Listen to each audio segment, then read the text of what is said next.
Hi, welcome to the BoshNRoll channel. I'm your host, Brian Koval. Before we get started, make sure to hit those like and subscribe buttons. If you want to see me play your favorite deck or your spicy brew on the channel, I take donation deck lists. I'll do a deck tech, play a full Magic Online League, and help tune your list. If that sounds good, check out my contact info. It's in the video description below. Now let's go play some Magic. Hello. It's another beautiful day on the BoshNRoll channel. Today is extra beautiful because I get to play one of my favorite decks. This is a pet deck of mine. I've been working on it ever since Ikoria came out. This is Still. So, Shark Typhoon, you put creatures into play and draw cards without casting any spells. Standstill doesn't want people to cast spells. Hall of Heliod's Generosity, you can get your Shark Typhoon back. That's the core engine of the deck. So, this might look like I'm just doing it for fun, but it's actually a donation deck. It's from Matt Coonsey. Matt basically asked me, do I have to come up with my own deck or can I donate for you to update Sharkstill for us? And it's your donation. I will play what you want. So you don't have to twist my arm to get me to play Sharkstill. I've actually been updating the blue-white court deck on my Patreon this whole time. A lot of stuff doesn't make it to the channel, but I am working on stuff behind the scenes. That stuff gets dumped over on Patreon if you want to keep up with that. But Matt took one for the team. Here is a Sharkstill video for you. So lately, my experimentation of my own has moved onto the courts and away from Standstill. But Matt wanted to know if they work together in harmony or if it is one or the other. So this list has 8 card drawing enchantments in it. It has 3 Courts of Cunning, 1 Court of Grace, and 4 Standstills. And I have not tried this yet. I have not tried to hybridize them together, so I'm pretty excited about it. So here are the updates. Well, for one, we spliced the full Standstill package back in. The 4 Standstill, the Crucible of Worlds, and the Wastelands, and the Hall of Heliod's Generosity are all in the deck. Shark Typhoon is in the court deck anyway. I'd been experimenting with and without Hall, like figuring just one shot was good enough. Other changes from the previous version of the Blue-White Courts. The league I ran on the channel with the version 1, it was soft to Oko, so now I have Pyroblast in the sideboard. Back to Basics was not a good main deck card. I was playing 2 of them, so now there's 1 in the sideboard instead of 2 in the main. I was having a lot of trouble getting double white and double blue when I needed it. And now that Back to Basics is in the sideboard, you'll notice I got dual lands in the deck, Caracas is in the deck. So the mana should be more stable in general. We're more exposed to Wasteland, but we should be able to hit our colors in the matchups where that's not going to happen. Also, like random creatures were a problem stealing the Monarch. I was using Moat and Path to Exile on top of Swords of Plowshares and Supreme Verdict to deal with that. Now I have Brazen Borrowers and Hull Breachers. So those are flash threats. They can jump in at the end step, take the Monarch back if we lose it. Brazen Borrower can bounce troublesome permanents. Hull Breacher could trade off with a creature if we need to. Also, Hull Breacher, if we do lose the Monarch, it turns their extra draws into treasures, so that sort of mitigates losing the Monarchy. Plus, I have not played Hull Breacher and Standstill in the same deck yet, and that's kind of funny, because if you get Hull Breacher into play and then resolve a Standstill, you can like cast Ponder as Dark Ritual. Like you get 3 treasures off of Standstill. You don't if you want to break it and just ramp your mana instead of waiting. So that's kind of cool. Those are the big changes. So adding red, adding more creatures, and losing Moat. I would actually still be playing Moat if I wasn't also working in the Standstill package. My current build of blue-white courts does have Moat and Replenish still in it, but room had to be made. This is a competitive format. I'm not playing 66 cards or whatever. So let's try this Standstill Court, Hull Breacher, Brazen Borrower control deck. All right, so I have won the die roll in game 1, and I have turn 2 Standstill backed up by turn 1 Swords to Plowshares if I need it. So this is an easy keep. Even have a Wasteland. I like having Wasteland in my control deck. So Wasteland might look weird. If you haven't watched my previous Sharkstill videos, you should probably do that, get caught up. Ooh, we're playing against Dark Depths, probably. But the Wasteland might look weird, but it's part of the control package because, and this is like exactly the matchup where it's going to matter. So look at what my opponent is doing. They are probably Rainbow Depths, and oh, I'm getting stifled. Yeah, sure. That doesn't really matter in this spot. So they're Rainbow Depths. If I play Standstill and they just go Thespian Stage, Dark Depths, I could lose. But Wasteland being a land that can interact with that sort of thing. All right. Now I'm losing the Standstill anyway. All right, yeah, their draw is lining up pretty well, but still the theory holds. Normally they would be able to strip my Swords to Plowshares here and then just make Merit Lage over the next couple turns, but this Wasteland is really going to jack up their business.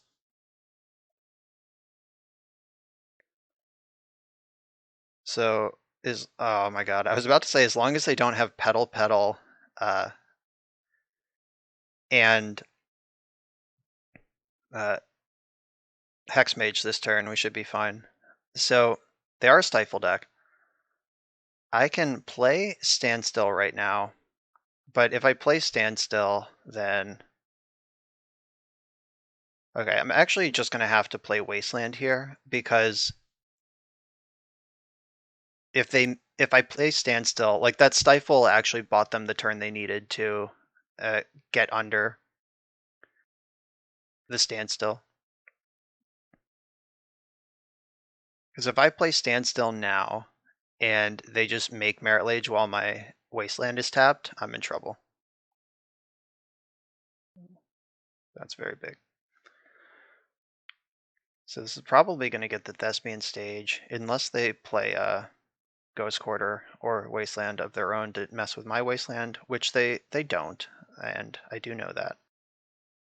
So I could cycle the Shark Typhoon now, just to get velocity, or I could save it to make a 1/1 in the future if I feel like that's a thing I'm going to need to do. And it might be, honestly. All right, I'm going to fetch. If they stifle this, it means they won't stifle my Wasteland, which is probably the cleanest way that I lose this game at this point. All right, I'm going to get another Tundra because I want to make sure that they can't take me off white mana somehow. All right, so now I can hold up the Wasteland to stop Merit Lage from arriving. If they stifle me, I get to draw a bunch of cards.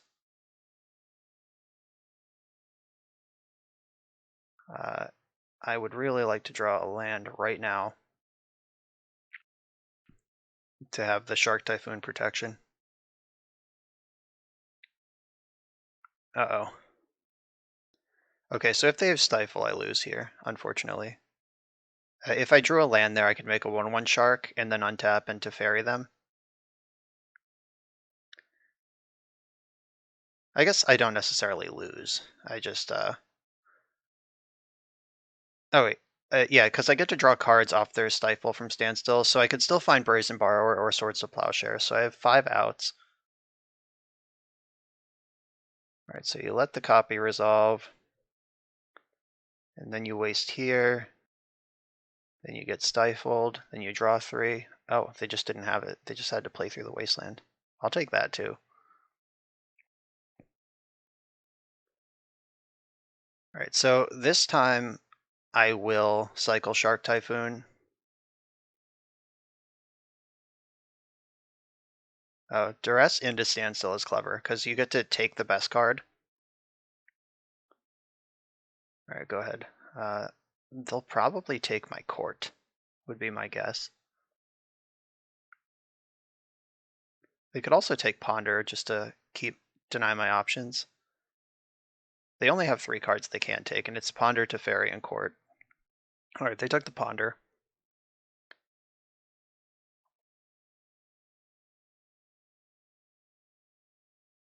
I don't need to cycle the Shark now that I have... they pop the Standstill. So I drew a Ponder, which is the card they just took. I'm gonna try to figure out how I can lose here. If they have crop rotation for Thespian Stage and Elvish Spirit Guide, I'm dead. Alright, so I can in fact lose this game. I'm just gonna hold up making a shark, like making a 1/1 blocker. That'll give me some breathing room. Right, there's the rotation.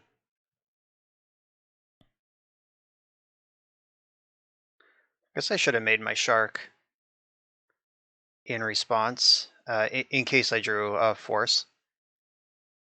In response to crop rotation. All right, so they just had Sajiri Step. I was about to say, as long as they don't have Sajiri Step, I'm fine. So I can actually cycle here, and I have one chance to hit Swords to Plowshares.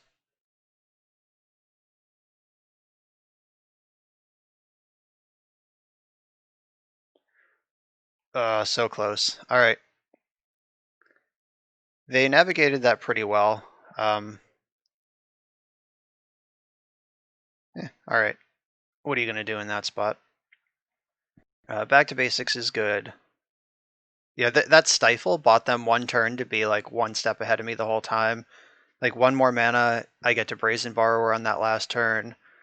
One more mana the turn earlier than that, or 2 turns earlier, I would have been able to make a 1/1 shark earlier. So yeah, that Stifle was pretty clutch. No surprise there. That card is very good. So I like Flusterstorm because they don't play with a whole lot of mana and their spells matter. I like Back to Basics, being able to like catch them on a transitional turn. It makes it really hard for them to grow back. Court of Grace is not good in this matchup. Standstill is also kind of dangerous in the matchup, but I'm not sure if I can afford to cut it. Court of Cunning probably can go as well. Just those, or Supreme Verdict doesn't do anything. Never mind. My courts might be coming back. Blue court is back for sure. And I think these vetoes could be good enough. Fight over some crop rotations. Pyroblast can fight over Stifle, but I'm just going to try to play around Stifle by normal means instead of that.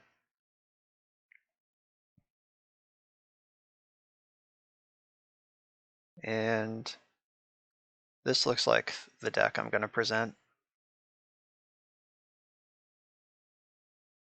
I guess these spirits do fly. Like if I ever trigger this, that's a string of flying white blockers to complement my flying blue blockers. Maybe Hull Breacher isn't very good in this matchup.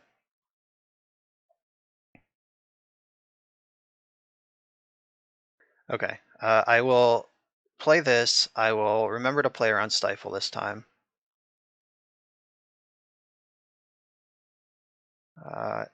This is a keepable hand.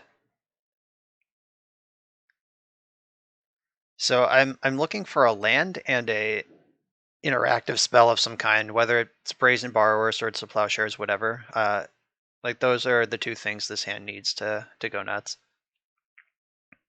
I actually think this matchup's probably really good with the construction of the deck. Like I just have so many ways to interact with Merit Lage, plus I have Wastelands of my own. But as we saw, the deck is very powerful. Tom Hep is very smart. Stifle is a hell of a magic card in a combo deck. Opponent's on 5. Keep going. 4, 4, 4, 4, 4, 4. We also take those. All right. They settled on 5. So Ponder. Ooh, that's nice. I'm gonna put the Teferi third from the top, and I'm gonna draw the 2 Wastelands. So this hand develops mana for the next up until turn 4 without exposing itself to Stifle at all, and I can make a 1/1 shark, then a 2/2 shark. I also have Teferi hanging out. I hid the second Teferi so they wouldn't have that information when they cast Inquisition of Kozilek. As Teferi can answer Merit Lage, Court of Cunning can pull me ahead if we're on a close board. Yeah, I thought they would lean on the Teferi side, which is why I hid the second copy.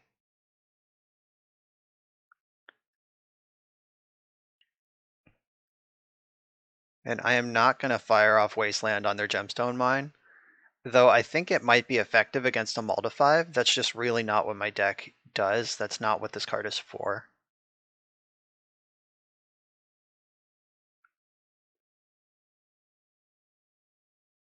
I'm just going to make land drops, make sharks. I do have to watch out in case, or well, drawing Teferi makes it not matter. I was about to say I should watch out in case they like crop rotate and make Merit Lage in response to me cycling Shark Typhoon, but having both the instant speed answer in Wasteland and the sorcery speed answer in Teferi Time Raveler, I'm actually good either way. So they found a Depths. They haven't seen the second Wasteland or the second Teferi yet, so we should be able to squeeze all of their outs.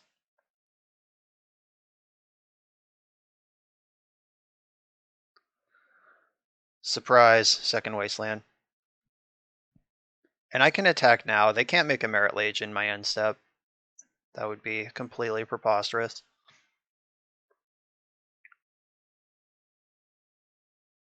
So I am actually going to make a 2/2 shark in the end step and try to bait them into going for Merit Lage. Like if they want to commit their whole board straight into this Teferi, that's a deal. All right, they didn't take the deal. All right, finding a land drop, always nice. So I can play Teferi and then just hold up Wasteland forever. I think that's pretty good. Like Flusterstorm and Stifle are the instants in the deck.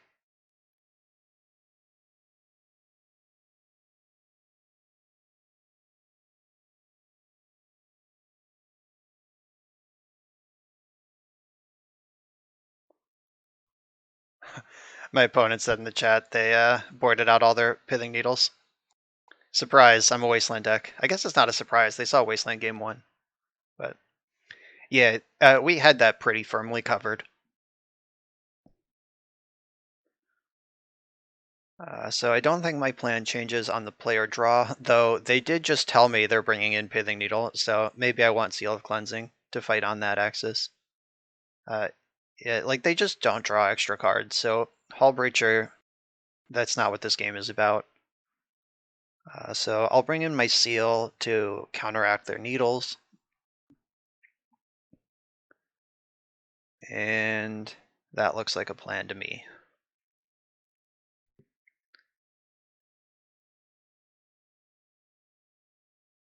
Your opponent will use any information you give them, even if you're just being friendly in the chat. Like, oh, oops, I boarded out my Pithing Needle. Now I didn't have my Disenchant in until you said that. Unfortunately, this hand is a mulligan. Even though Swords of Plowshares, Brazen Borrower, Force Will, Standstill, and Back to Basics are all great, Hall of Heliod's Generosity is not what I'm looking for. This hand is fucking funny.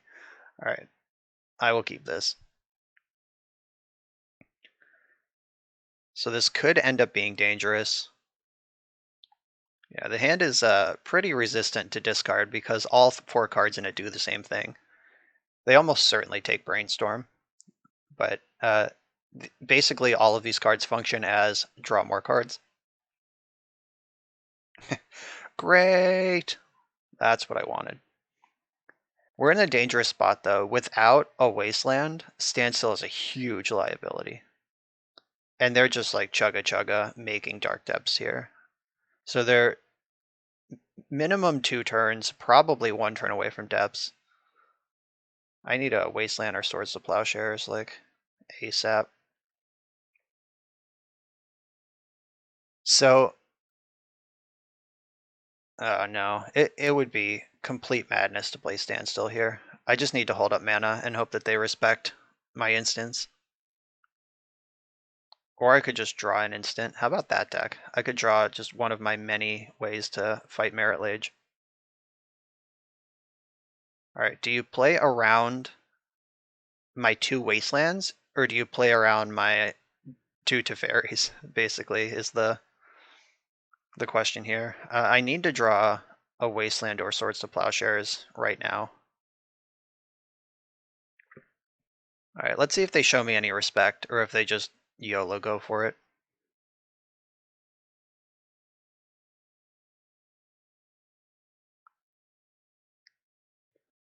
It doesn't look like I'm being shown any respect. They're tapping mana. Wow, they don't give a shit. They must have Flusterstorm backup. Alright, yeah, I'm just dead. That hand did not materialize. They took my Brainstorm. Brainstorm, I was kind of counting on Brainstorm. My next 2 draws were both Brazen Borrower. Come on! Alright, defeated by the Tom Het masterpiece, Rainbow Depths. In a close match, like both of the games we lost were close. The game we won was not close, and I'm pretty happy with that matchup most of the time. It just didn't go our way this time.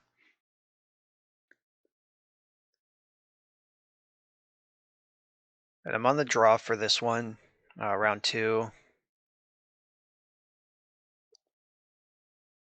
I'm going to keep this hand. This is really good against any creature or mid-range deck, and it's really bad against any combo deck. So let's see how that goes.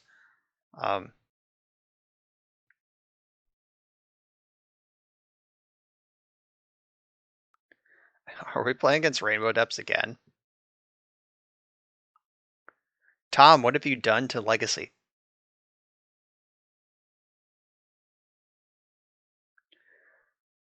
I mean, I hope this is Rainbow Depths and not Dredge. Like, those are basically the 2 decks that it could be. Okay, so they're going to see my hand, including the Wasteland, unfortunately. They might have to take the Crucible. Like, their deck definitely can't beat Wasteland plus Crucible.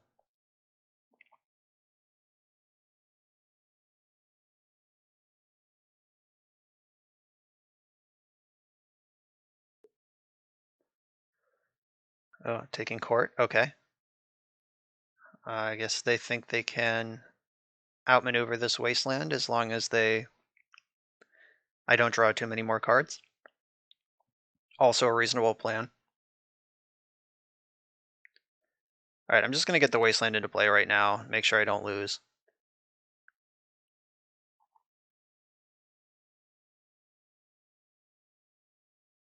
Yeah, so if they played like Depths and then Crop Rotation, Elvish Spirit Guide, that I could lose. So yeah, I definitely want to sit this Wasteland and play, make sure I don't get Depths.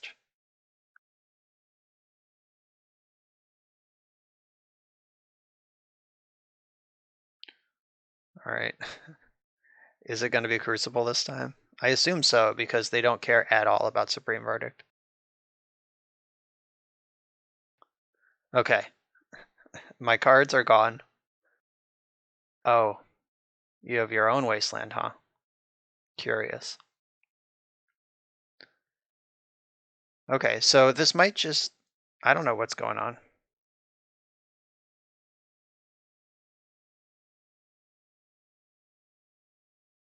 I'm gonna run out my planes.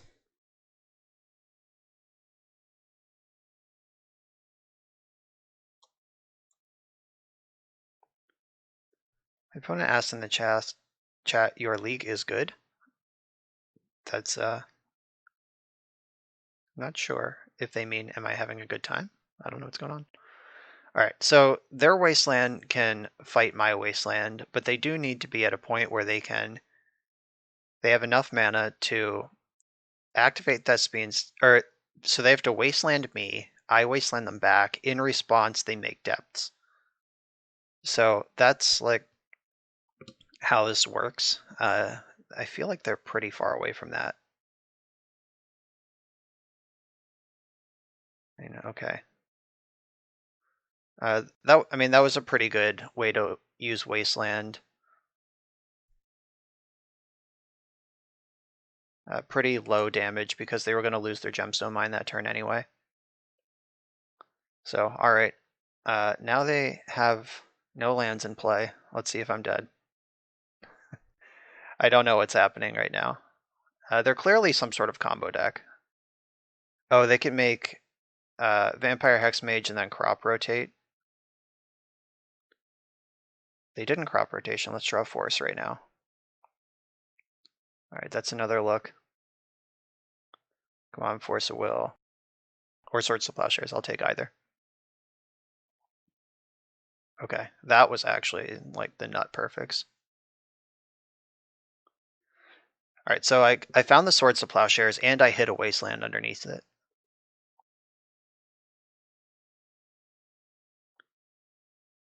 Like I could have plowed Hexmage in the end step. Maybe I should have plowed it in the upkeep.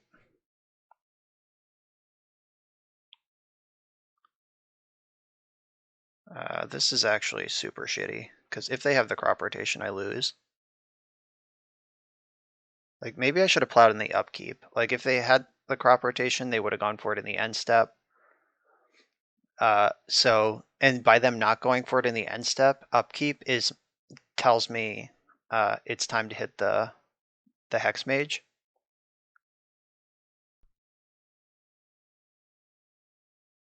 All right, well, at least I'm drawing a Wasteland. There is still a plan. They have one card left over there. That's the power of Ponder. They cast 3 discard spells. They honestly only took one important card, which was Crucible. So just having a bad hand is the secret to playing around discard.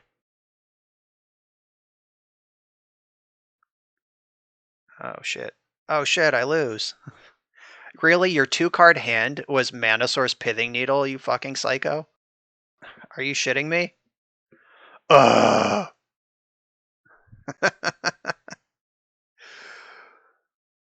This is bullshit.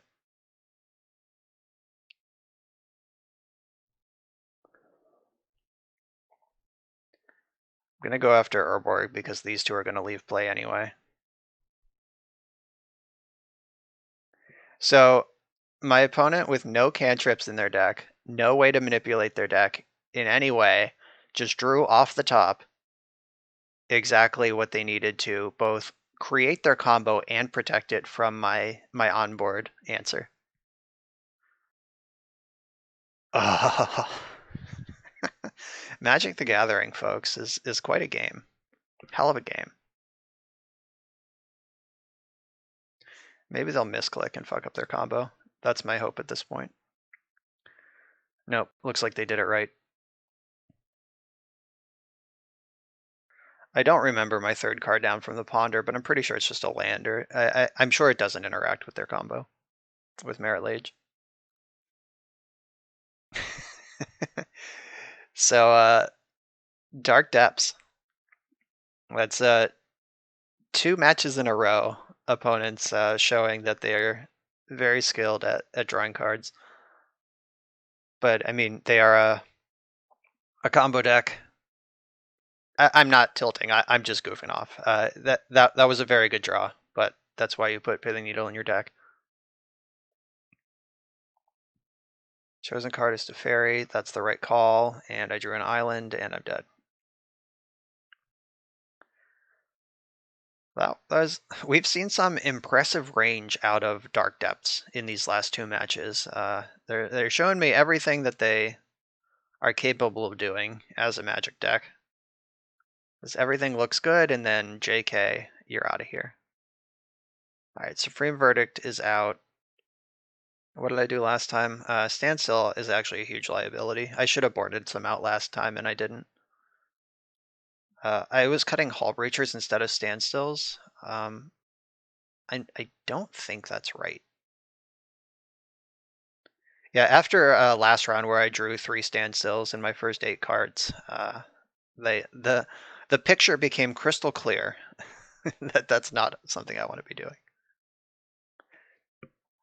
All right, bringing in all the cards, including Seal of Cleansing this time because we know about Pithing Needle. We just lost a Pithing Needle.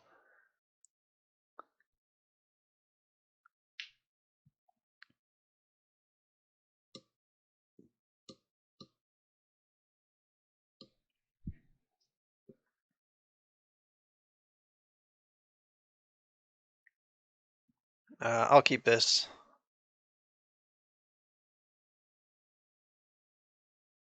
So they showed me Wasteland in their main deck. So they are not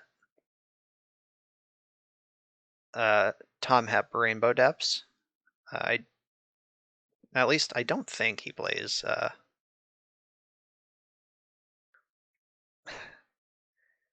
Wasteland. I don't actually remember. I should probably look up the deck. I played it a couple weeks ago on stream or on the channel.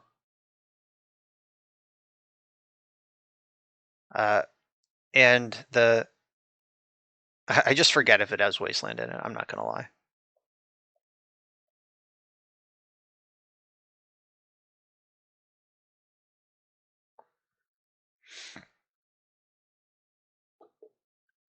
So I just gave my opponent some free information because I'm being friendly.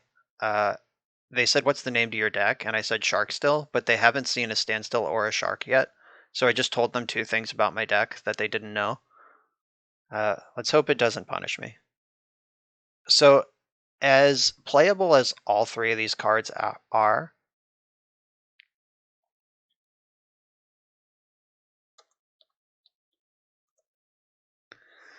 so as playable as all 3 of these cards are, I'm not sure if I can keep this hand with, or keep this Ponder with nothing, with no land.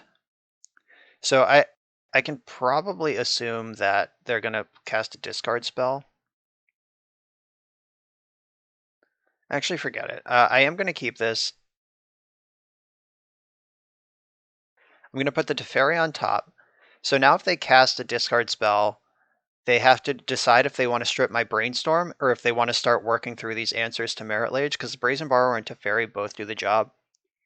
And hiding the Flusterstorm on top means that I can fetch on my turn and shuffle away those bad Ponder cards, and I can use the Flusterstorm to protect myself from a Stifle if they have it.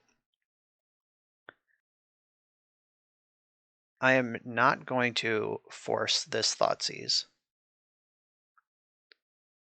I think that they should take Brainstorm, but I have more information about what's on top of my deck than they do. Though the fact that my hand looks how it does, they could deduce that I didn't find a land off Ponder, because I know they're a discard deck, and I would keep lands in my hand because those are cards that can't get discarded. And unless I kept a 1-lander, I didn't find a land. So I either kept a 1-lander and found Flooded Strand, or I kept a 2-lander and didn't find a land. Like one of those 2 things is 100% true, based on what they can see here.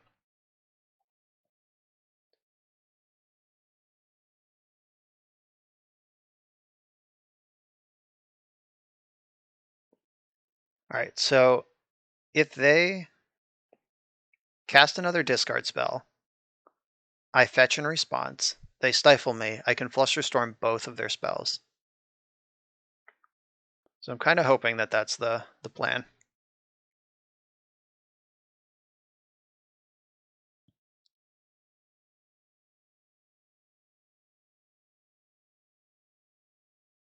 All right, fetch in response.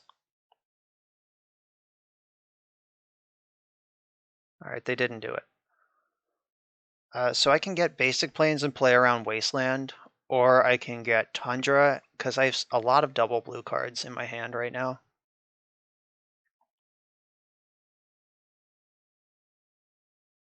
I really can't afford to lose to Wasteland. All right, yeah, I'm going to get this. And I'm going to Force of Negation this Thoughtseize.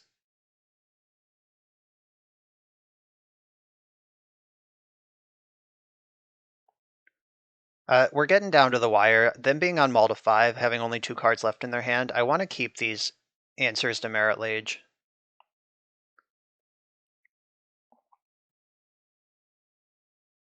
If I draw a blue source and I can Brazen Borrow and Fluster to protect it, that's insane. All right, I'm gonna Fluster this and hope that. I guess I don't care if they do Fluster back, because then they'll be hellbent with neither half of their combo in play. Like, they have 1 card left. If it's Depths or Stage, that means that they don't have the other half. So if I can draw a land and stick to Fairy this turn, the coast will be clear for a while. I'm guaranteed at least 1 turn here. They're gonna crop rotate right now. That's bold. I'm pretty sure you're supposed to wait until you have 1 half of the combo before you crop rotate for the other.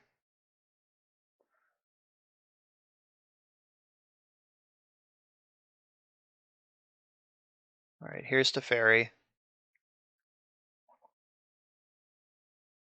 The land was good.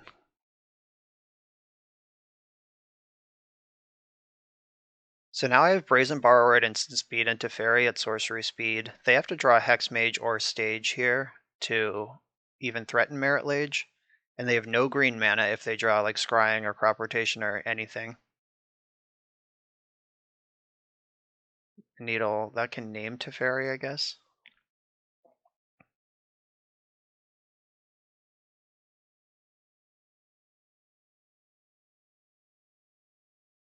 Okay, my Brazen Borrower still hangs.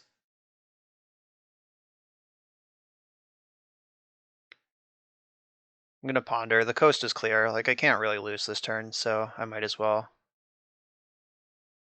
get my value in.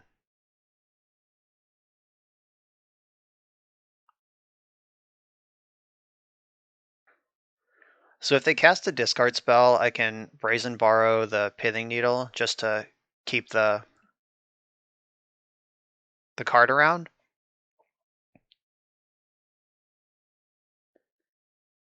Ooh,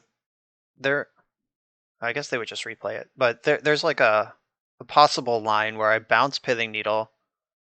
Okay, yeah, that's actually, do I even need to? They're just gonna replay it, and that'll give them more options. So maybe I just play this as the 3/1. Oh, I can't play it as a 3/1 because I don't have double blue. All right, my decision was made easy. Bounce your needle. You lose 2 life, but now I don't have Brazen Borrower anymore. I can still flash it in as a blocker for Merit Lage by a little bit of time.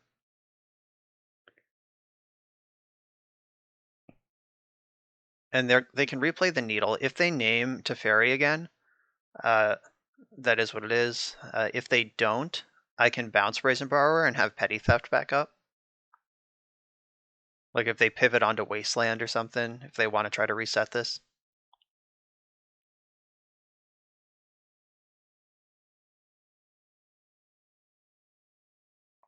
I mean, like, I respect just acknowledging the devil you know, but they are so dead to a Wasteland here. I hope I find one. Oh, yeah. So I just Wasteland their Urborg, and the game is basically over. Alright, sweet. Done. Deal. I'm glad I was able to punish that, or at least put the thought in their head for next turn. Uh-oh. Maybe I didn't punish anything. That was the perfect draw. If they draw another Urborg, I'm just dead. God, this deck is so good. Or my opponents are very good at drawing what they need. But I do have Plow sitting on top. Brazen Borrower can block. So I have a threat if they don't find anything, and I have an answer if they do. So this is actually fine.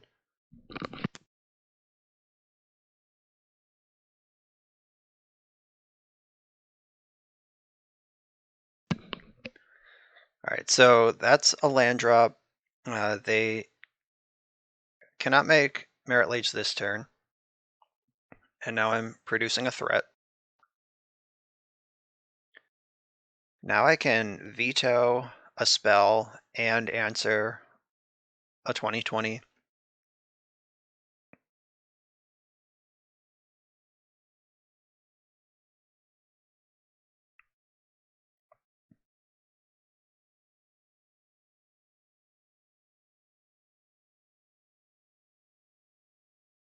They said nice choice in the chat. I wonder if that means for their pithing needle. Or they were probably might have been talking about the wasteland taking out Dark Depths or taking out Urborg. So I will veto a discard spell here.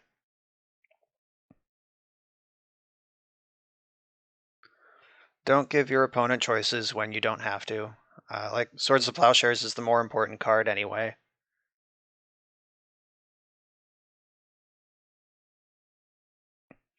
There it is. Money in the bank. All right, so now Hall of Heliod's Generosity is active. We're going to be making lots of sharks, drawing lots of cards, having a string of blockers. Even if I do have to Swords to Plowshares of Dark Depths and give them 20 life, this engine should be able to overcome it.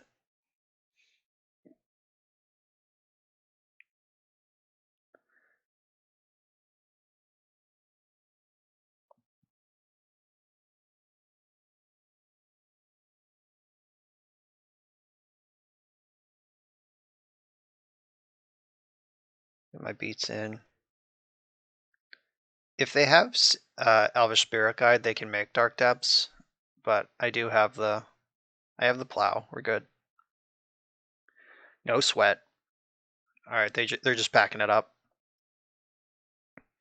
Okay, Battle Cruiser operational. My sideboarding plan does not change here. Just right back in. By now we're old pros. This is the 6th game in a row against Rainbow Depths. Currently looking up Tom's list. Oh, there is exactly one wasteland in Tom's list. All right. So we don't need to like super respect wasteland, but we do need to at least a little bit respect wasteland. All right, so on the draw, this hand is a little bit sketch. Standstill is just bad. Flustered Storm, yeah, this is a mulligan. I'll keep this. Caracas is a banger. I'm going to ship one of these quartz.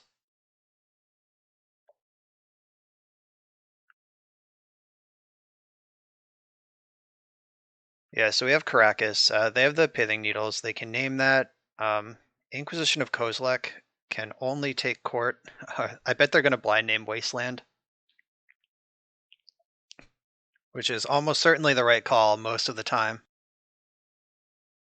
I can even force a will a Stifle. Like if they just have a turbo hand that's like turn 2 Dark Depths, then I guess I would.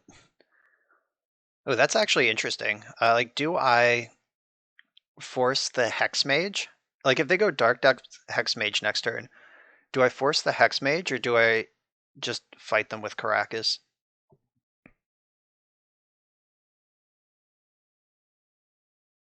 Oh, that is a tough call.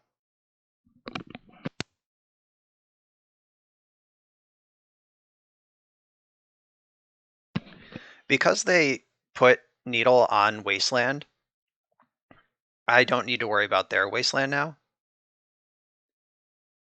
Which is pretty nice. I just have to be able to beat a Stifle. Okay, so if I play Standstill this turn, I think I'm safe to do that. Like, I play the Standstill, they play their land drop. They're 2 land drops away. It's not like Thespian Stage is just sitting in play, waiting for its friend. Like, they need to get 2 physical lands into play to win the game. And Caracas is just like the one card in my deck that makes playing Standstill here remotely defensible is Caracas. Like, they can't waste my Caracas. If they try to stifle my Caracas activation, I'll draw 3 cards. If they have to crop rotate or play a Lotus Petal to make their combo happen, I get to draw 3 cards.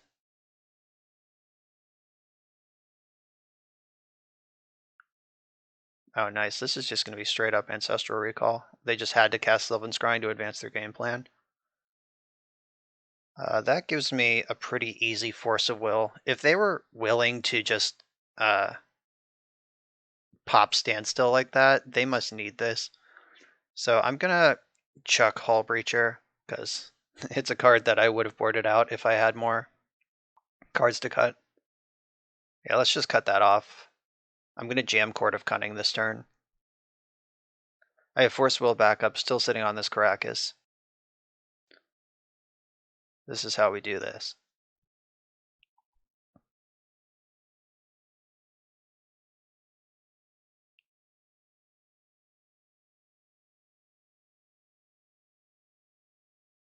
I'm feeling pretty good here.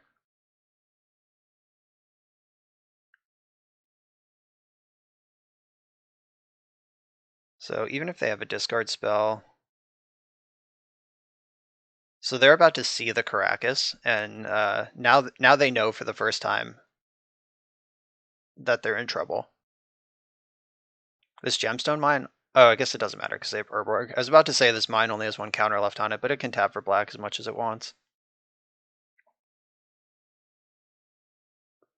Yep, taking Force, pretty easy choice there.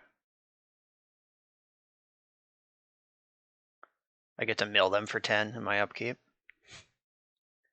which is mostly my win condition at this point.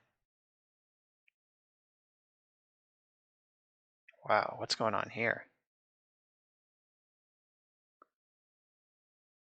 It's crop rotation.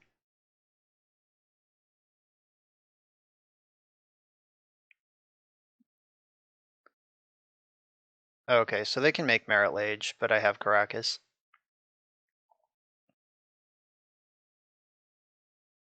I'll mill you for 10. So I don't have Force backup on a Stifle right now. But they can't Stifle if they go in the end step, so I get another turn here.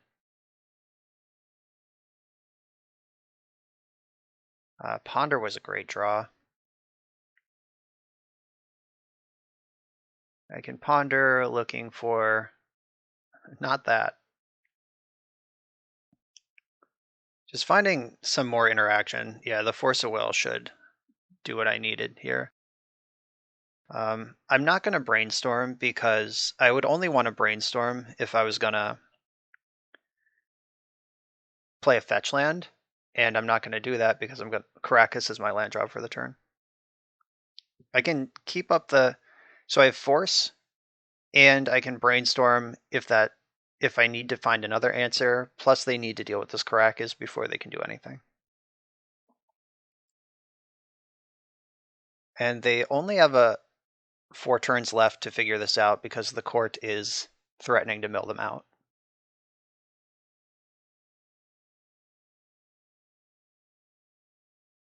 It's going to be a good turn to Brainstorm. This is a lot of lands that I'm excited to turn into spells.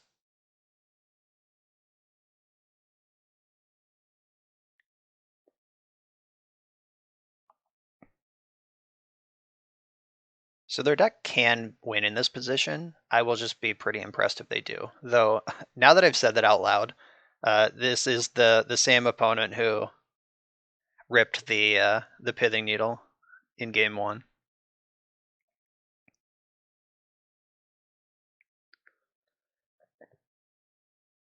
That's nice. All right, so put back a couple of these.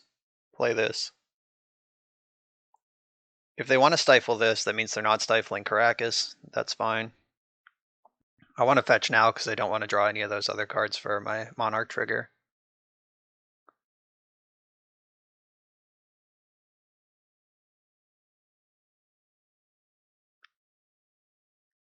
Oh, Not of This World also counters Caracas, right? Yeah. So Not of This World can counter Caracas.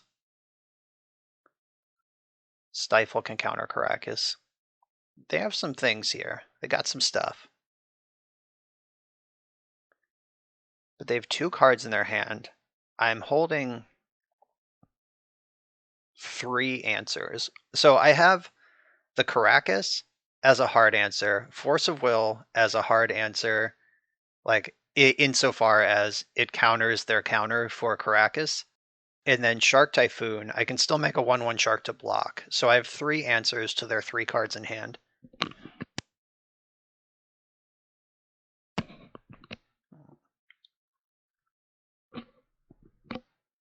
Sylvan Scrying. I don't think I need to fight over that. Awkward. Alright, so they got the Wasteland, but their needle is on Wasteland, so still safe there. They might have to like abrupt decay their own Pithing Needle, and that's their path to win the game. They only have 15 cards left in their deck. Ooh, we can do the double court to finish them off this turn. I think that is greedy and bad, though.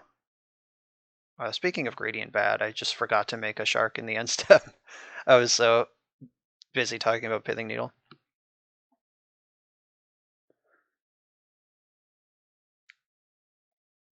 So I'm just gonna pass the turn.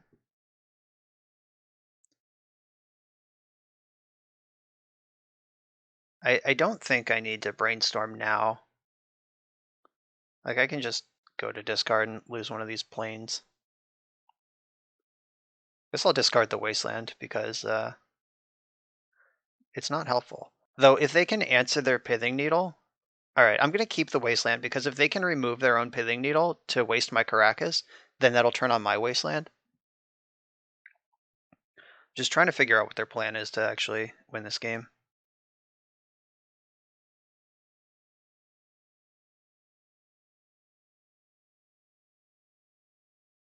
Alright, so in the end step, I'm gonna do stuff. So I'm gonna brainstorm, fetch, and then make a shark. This gives me a lot of play. Right, so I'll put back planes and this backup Court of Cunning. Those are not cards I need. I'll fetch. If you have Stifle, that's fine. Stifling this is way better for me than stifling Caracas. I think planes was fine. I have a lot of both white and blue mana, so whatever.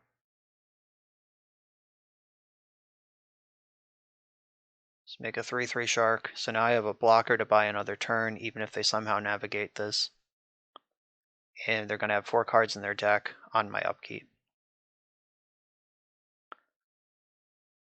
So they have 1 turn to get through 2 forces, a Wasteland, and a Caracas, and a blocker. Did I mill their Sajiri Step yet? Yeah, the Sajiri Step is milled also. I'm not sure how they win this game.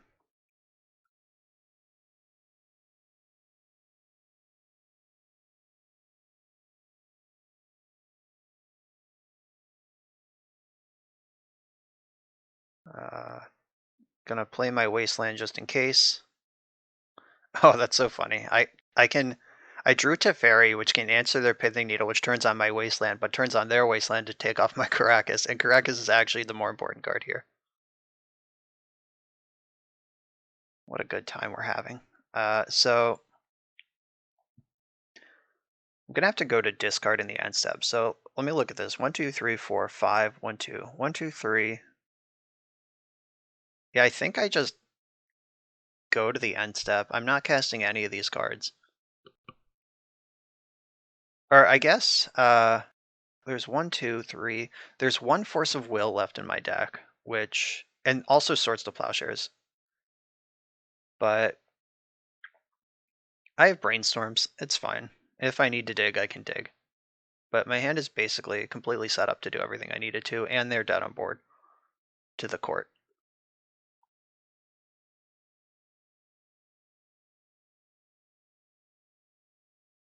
Okay, so they're going for it. There you are, Merit Lage.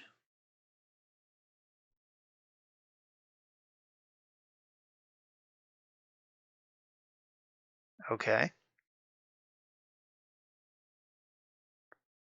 I'm not even gonna make a move on the Caracas. I don't think I have to. I'll just block with my Shark, and Sejiri's Step is already in the graveyard. Yeah, I'll just leave up this blocker, and I'll make them answer that before I try to react in any other kind of way.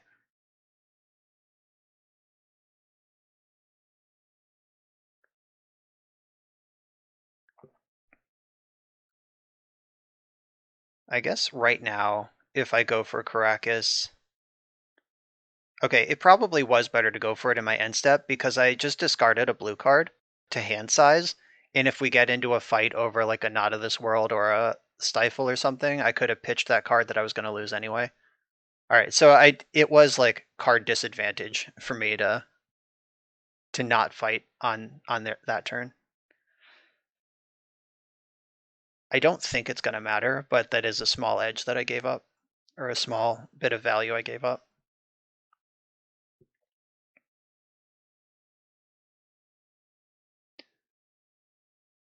All right, let's fight over this. So they could have Stifle or Not of This World are the cards that they can play.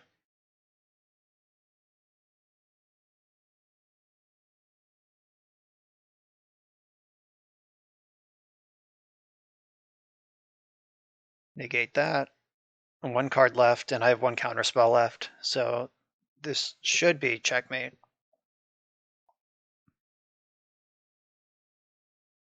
Even if it is Not of This World, I have the Force.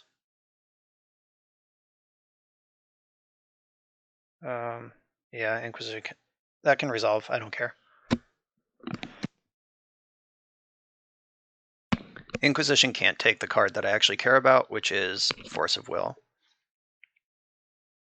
Though they would have to produce Merit Lage and give it haste, and remove my Shark for any of this to matter at all.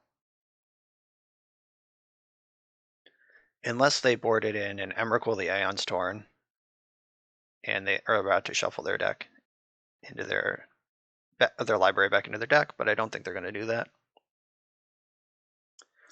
I really hope I draw Standstill right now so I can deck them with my Standstill for style points, though passing the turn also does the same thing.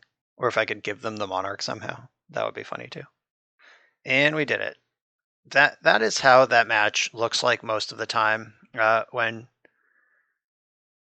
like, I think on average we're favored, especially with the Wastelands. But we had one opponent edge just on the right side and one opponent who fell pretty far on the wrong side. All right, I'm on the play here in round 3. Let's see if we're playing against Rainbow Depths again. I'm going to keep my hand. I'm going to play Basic Island, and I'm just going to hold up Brainstorm. Hopefully I won't need to play it. I would prefer to Brainstorm on my own turn when I have a fetch land to maximize it. But we'll see what they're up to. Basic Swamp Duress, huh? So this is one of those moments. They're definitely a combo deck. Fair decks don't play Duress. So if I Brainstorm in response, I can hide my Force of Wills, or at least one of them. I could just let this resolve, And then they can't take me off Force Blue card if they're trying to win this turn, but they can just take my Brainstorm and leave me with this awkward double force, no action hand. I could Brainstorm and try to find, like, hide one of the forces and just try to find another blue card, so I'm still holding up Force Blue card. I don't lose my Brainstorm, and I have another secret force coming. I think I like that plan the best. Okay, so I'm gonna put Hull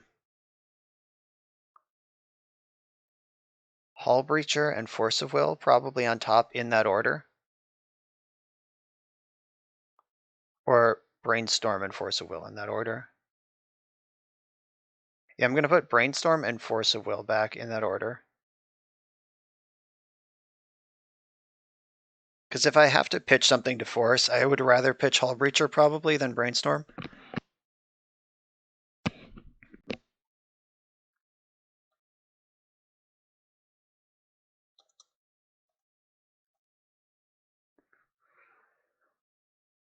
So if they're a deck that's gonna like duress me and then go like a bunch of fast mana, kill me all at once, then I took the line that loses. If they're gonna pass the turn even once, this is a much better line.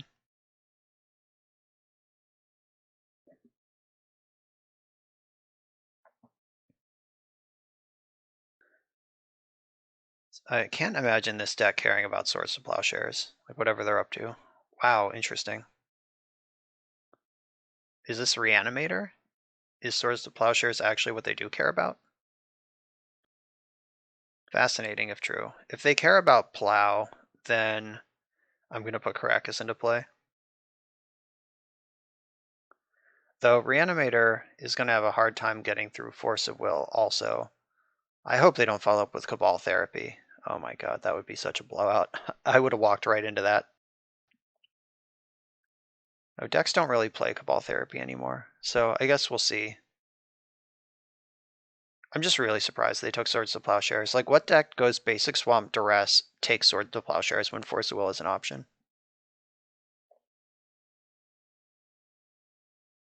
Very strange. Oh, Hymn to Torok. Oh, is this like Pox or something? Like some sort of that sort of shit?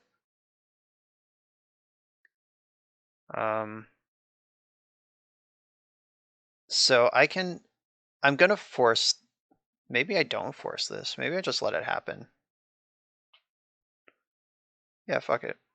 Resolves. Yeah, look at that. That's the same as if I had forced it. But I had the upside of possibly discarding Wasteland instead. It also hit the 2 cards they knew about, which was really nice. So, weighing pros and cons of brainstorming now versus on their turn. If I do it now, I could hit Standstill. Okay, that talks me into it. Ding, ding, ding, ding. I'm going to put back Wasteland and Swords to Plowshares. Even though they took a Swords to Plowshares with Duress, which makes me think they kind of care about it, I still want to hold up Force Blue card. And the Ponder lets me do that. So now I just have to hope that they don't play like Mishra's Factory and pass the turn.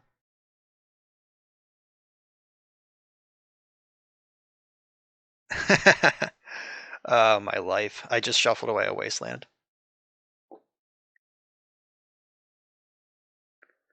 That's all right. We got some time to figure this out. They need a white source to start activating that. It's not a particularly fast clock. It takes 4 mana to make it happen. So I have time to draw into a Shark Typhoon or a Wasteland.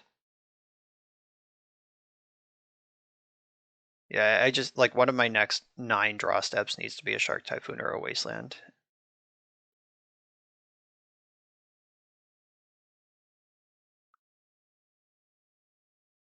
All right, that's the 5th mana source. So now Shark Typhoon is a 3/3, which is big enough to eat Shambling Vents. I suspect they're just going to commit to this beatdown plan.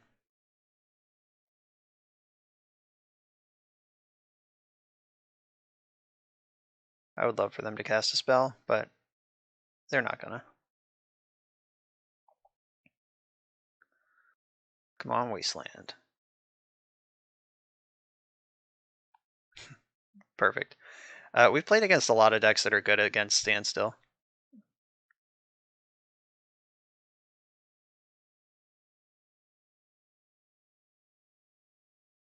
They'll also end up going to discard before I do.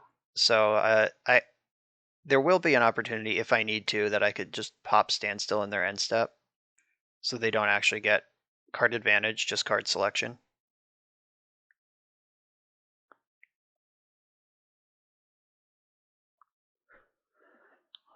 Yep. Take your time. That's what I'm doing.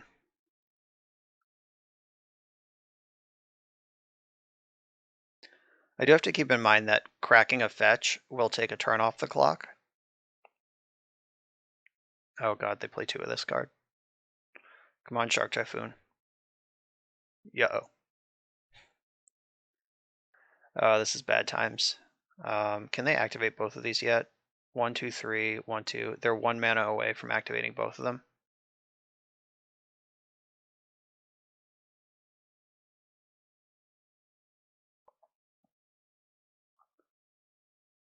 Alright, so I can afford to take another draw step before I have to do anything. Shark Typhoon. Bummer. Alright. If they don't draw a land this turn, then popping Standstill in their end step. Oh, they drew the land. Now they can activate double Shambling Vent. They're going to tap out to do it though, so I'm going to have to pop my own Standstill to cast this Brainstorm. But if Brainstorm finds Shark Typhoon or Swords to Plowshares, I can answer this and play the second Standstill. Alright, draw your cards. You got me.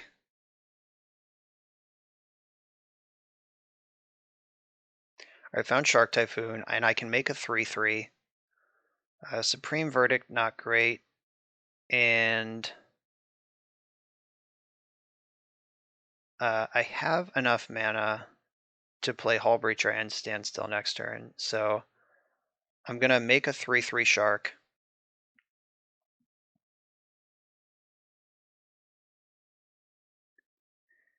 And eat one of these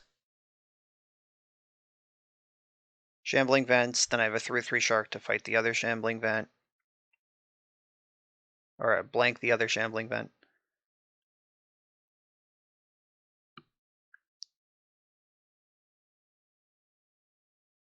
Oh, Swords to Plowshare is not bad. So block there. I'm at 5, and now I should be pretty firmly in charge of this game. They have to discard 2 of the 3 cards they just drew.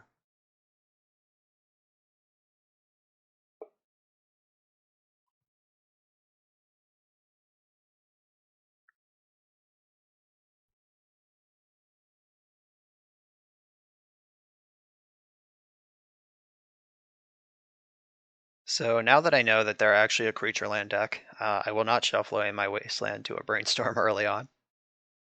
Yeah, if I had just been able to waste this first Shambling Vent, this game would be just hilariously in my favor, instead of just tenuously in my favor.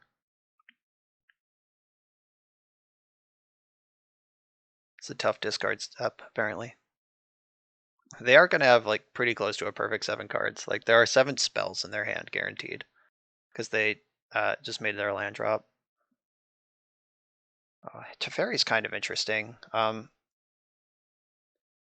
Trying to determine if Teferi is better than Hull Breacher. I'm going to ponder either way, because I want to hit my land drop before I do any of this.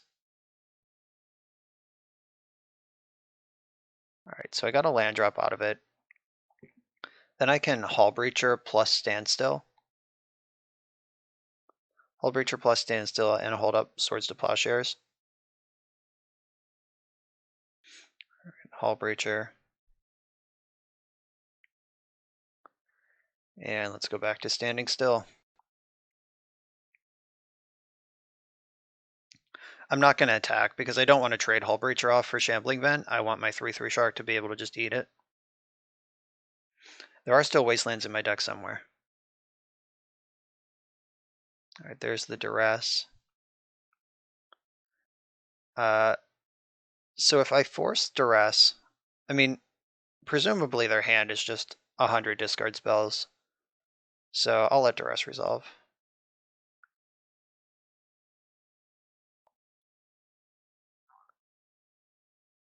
Court of Grace. It's a shame that that's going to get discarded this turn because that card, I think, would take this game over. Like, this sort of deck looks like it would just fold to a Court of Grace. I do have 6 spells in my hand to their 7 spells, unless they kept a land. But they discarded 2 spells last turn. So noteworthy, they discarded a discard spell and a removal spell.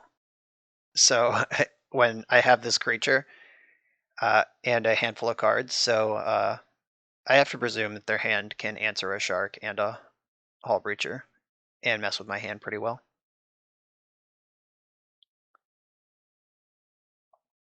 Oh, I do need to respect Opposition Agent out of this deck. This has to be an Opposition Agent deck. So I'm actually going to fetch now before my Force of Will gets discarded. Like if they do go for Opposition Agent, I want to be able to force it.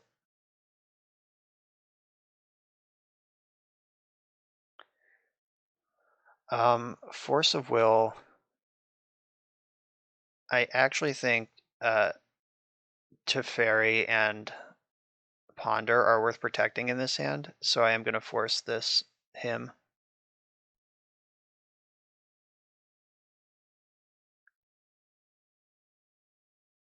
They just have another one. All right, fine. All right, Teferi lives on. That's a pretty good one to keep.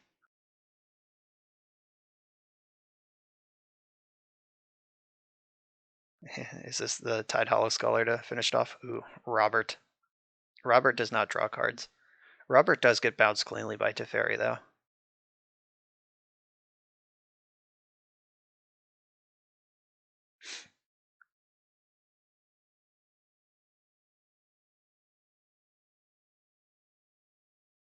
I can attack with... Oh, I actually can't attack, because if they have a removal spell for my shark, like if I attack with Hull Breacher and then they remove my shark, I'm at 1. Not interested. I can attack next turn once I have a Teferi instant speed emblem thing. Not emblem, but effect in place. Vindicate. Oh man. Vindicate is a sweet card from years gone by. Bob's back.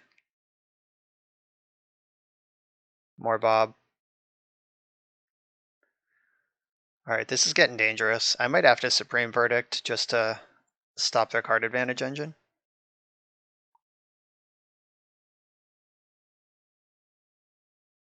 Or I could just yeah, because if I Verdict, I'm still facing down this Shambling Vent. I don't really want them to draw 2 extra cards.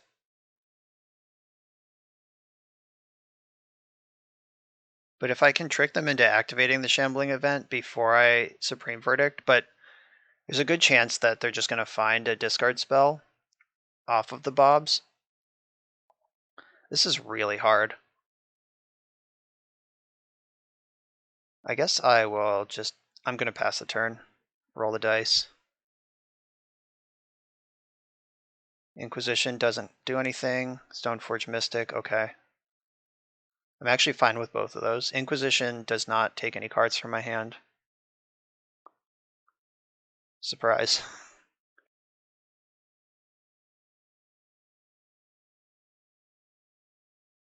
If I counter the Stoneforge Mystic, I just lose to combat because they can attack for with 3 2-power creatures through my 1 blocker.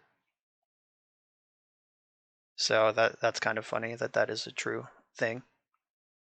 But I don't need to counter it, I can just Verdict it.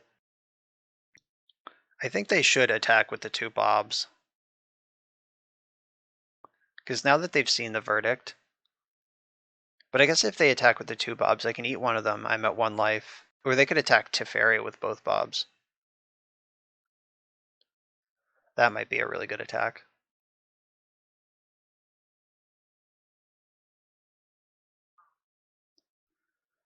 Yeah, just like not having 5 life here instead of 3 life. Just being 1 turn late answering the Shambling Vent is coming in clutch right now. Yeah, they are going after Teferi. So I can Supreme Verdict to save Teferi, or I can just let him die and keep my Supreme Verdict. I actually think that's better. Oh, I should have blocked one of the Bobs. What the fuck am I doing? Alright, Teferi's dead.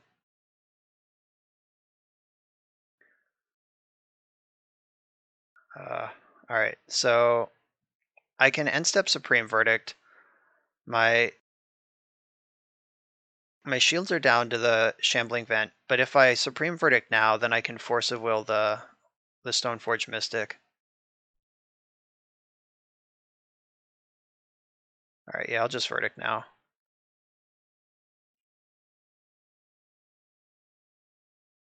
Swords to Plowshares. Wasteland. That's not what I wanted. Okay, so they know about Force. They can attack with their Vent. That puts me to 1, turns off my fetch land, and I have 1 draw step to rule them all.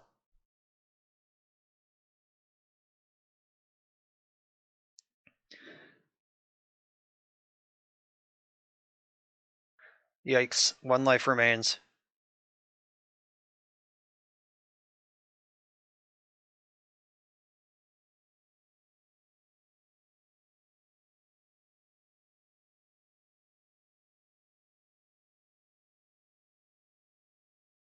I'll force this thing. Oh god. Bob. Alright, now I'm in trouble. I don't know what can beat both of these cards. It's certainly not a land. Alright, so got chewed up under my own Standstill because I didn't know what they were doing in time. I had the Wasteland and I shuffled it away. Alright, I should be able to figure this out now. Do I even have a sideboard? And Dovin's Veto is a cleaner 1-for-1. Flusterstorm also, like, fighting the Hymn to Tarok. Hymn to Tarok is the scariest card in their deck.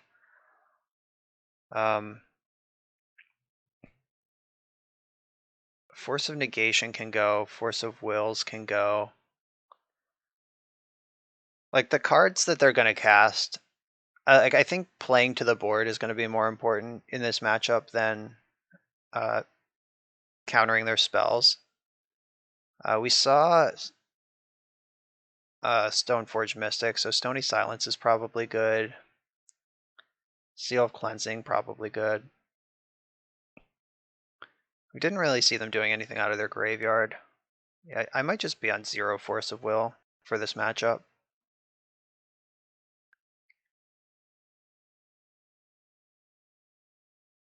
I don't want back to basics because with my Hall of Heliod's Generosity, that's probably more important for me to have active than for me to turn off their Shambling Vents.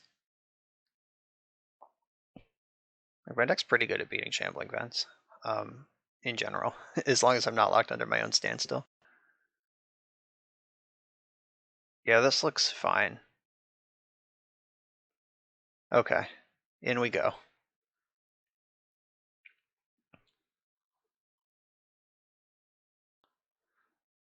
This is a keeper. I can Flusterstorm a discard spell, curve that into a Standstill.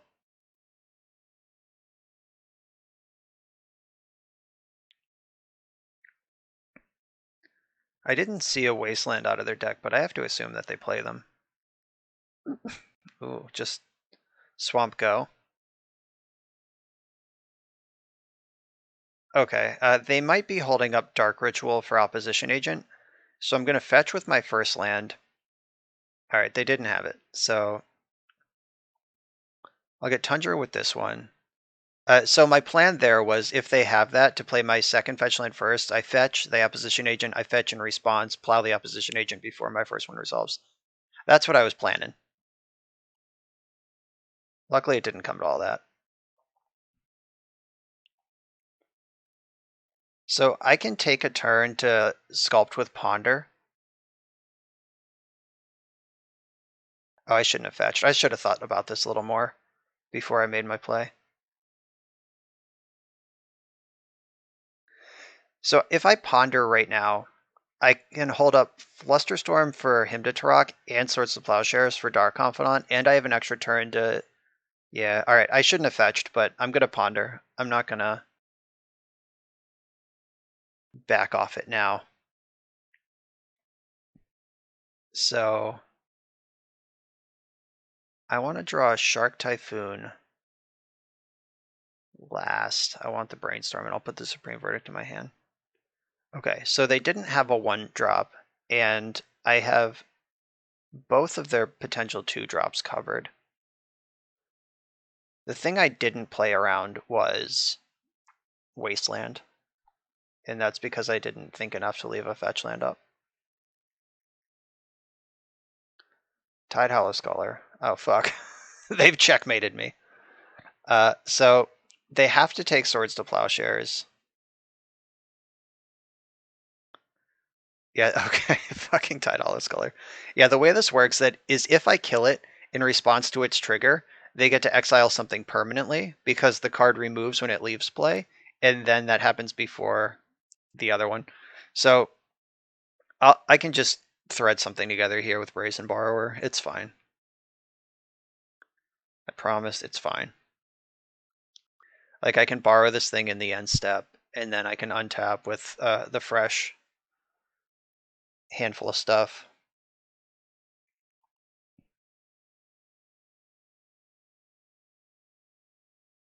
Yeah, Phil Gallagher, my Thraben University, my Eternal Glory co-host, 5-0'd with this deck on stream the other day, and I mean, it's certainly pretty good, or it looks good against the decks that don't play Veil of Summer. Okay, so right now, important thing is happening, which is if I brainstorm right now, like, I want that Shark Typhoon that's on top of my deck, like, pretty desperately, but I don't want to get blown out by Opposition Agent. So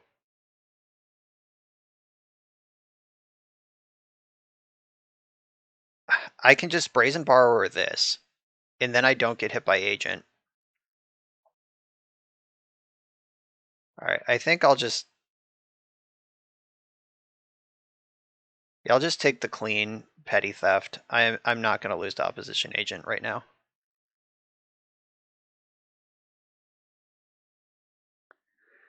So this lets me, so I get this back, I get the Plow back, then the Plow can hit the Opposition Agent.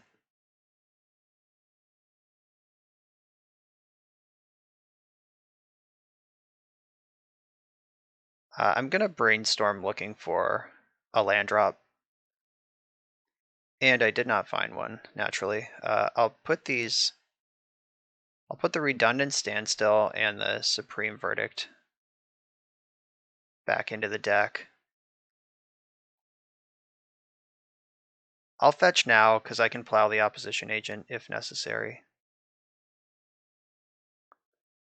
Though now I can't play Standstill because if they play Opposition Agent in response. Or is that okay? Because I have double Shark Typhoon. I'm actually willing to live in that world. Let's go.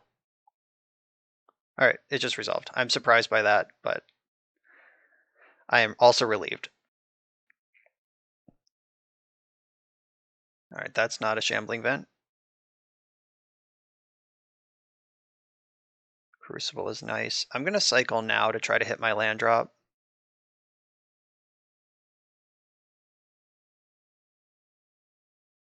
Still didn't hit it, but that's okay. They don't have the creature land.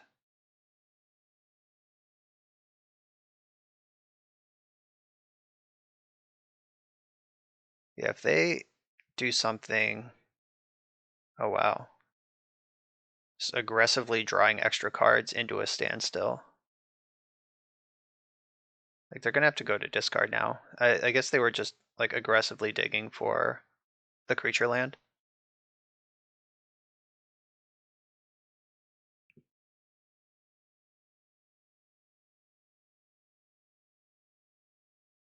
Someday I'll hit a land drop. Start attacking. I'm actually not going to cycle the Shark Typhoon, because at some point I'm going to need them to be big. Alright, so Standstill pops. Wow, still not a land drop in any of that. Are there any cards I can cast in this end step right now? No, I guess I just am going to discard. I'll discard Supreme Verdict.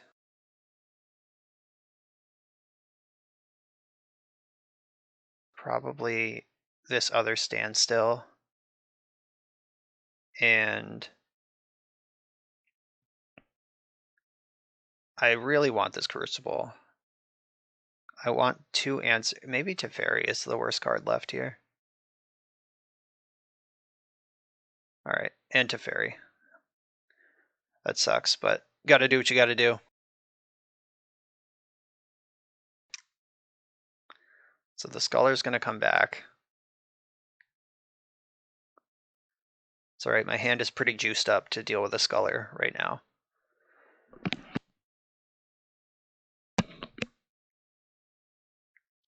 If they don't take the Plow, I can just plow it and get whatever they take back, so they sort of are priced into taking Plow, unless they just want to, like, mana tithe me, pretty much. In that it costs one more mana to do what I want. I think Crucible of Worlds is the best card in my hand right now.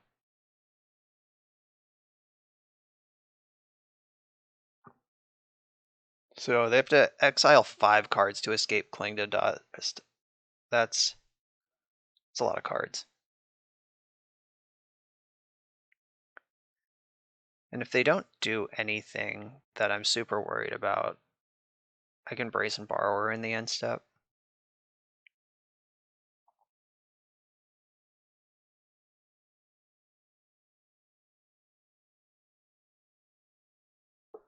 I actually think I have to cycle a Shark to see more cards.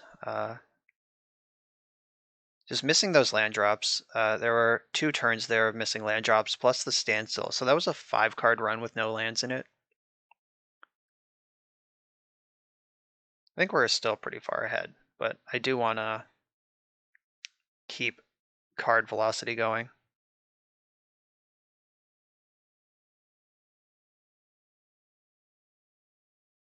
Being able to answer this Sword of Fire and Ice is going to be kind of important. All right. That answers both of their creatures. I like that. So if I Crucible, can I Crucible now? Can I sneak it in? A Crucible is a crushing card against this deck. No, I'm gonna play calm and safe. I guess these aren't blocking anyway. In they go.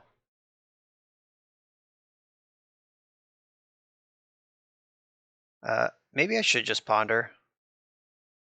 Yeah, I'll ponder.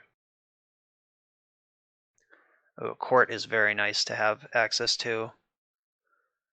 Alright, so this is my plan now.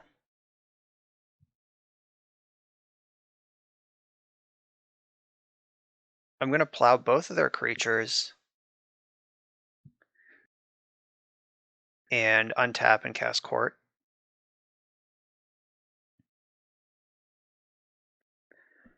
I'm going to let them untap with Stoneforge Mystic, which is a little bit of a calculated risk. Like, the difference is, like, if I just exile both these creatures on my turn, I know they're gone. Okay, so now I have to make my moves now. I plow this Scholar, get this plow back, then plow Stoneforge Mystic.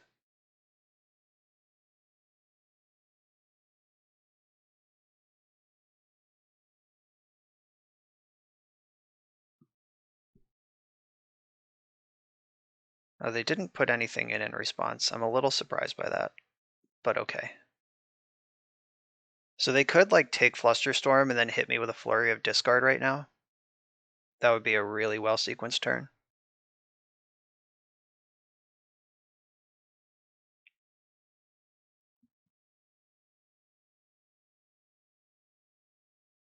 And 1, 2, 3, 4, 5. They have enough mana to cast and equip Sword of Fire and Ice next turn. So I can't just jam my court hiding behind my 2 shark blockers. They've sequenced all of their disruption really well. Like they've always had like exactly the thing that plays around exactly what I can do in the best way.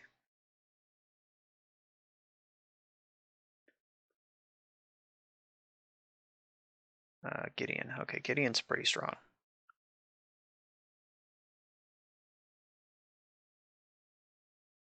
Okay, so now I need an answer to Sword of Fire and Ice pretty quick.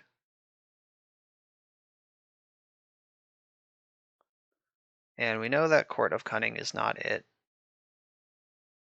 All right, Ponder, you're up. These cards also don't help me.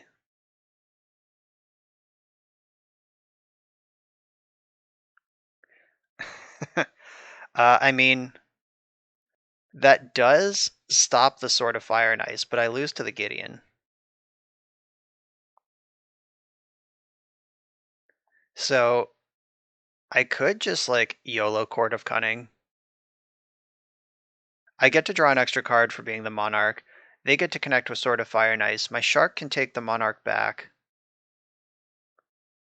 Like this hand isn't doing much. I guess I could play the Crucible this turn. Just to make sure I hit my land drop. Alright.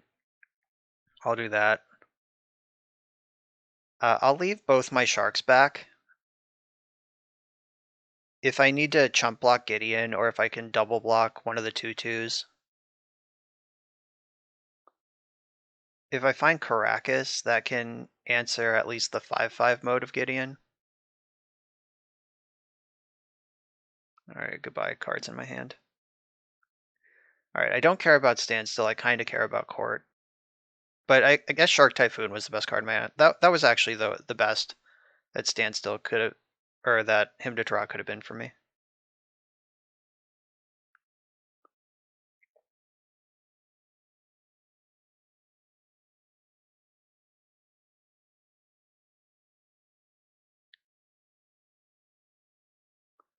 Alright, they did go straight into 5/5 mode.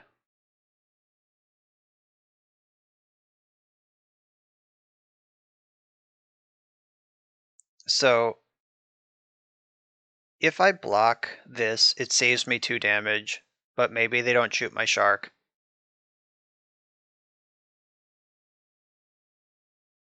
So they can choose to put 2 damage on me or choose to kill my Shark either way. I'm gonna remove the option, I guess. I don't play a Mystic Sanctuary, which would be pretty good here to get back Supreme Verdict. Oh, this really did just go off the rails. All of their well-sequenced plays, playing around the Flusterstorm that they knew was in my hand, like all of that went really well for them. All right, Caracas, that 4, 5, 6, 7, 8. Okay, I am not quite dead. Caracas saves me from Gideon.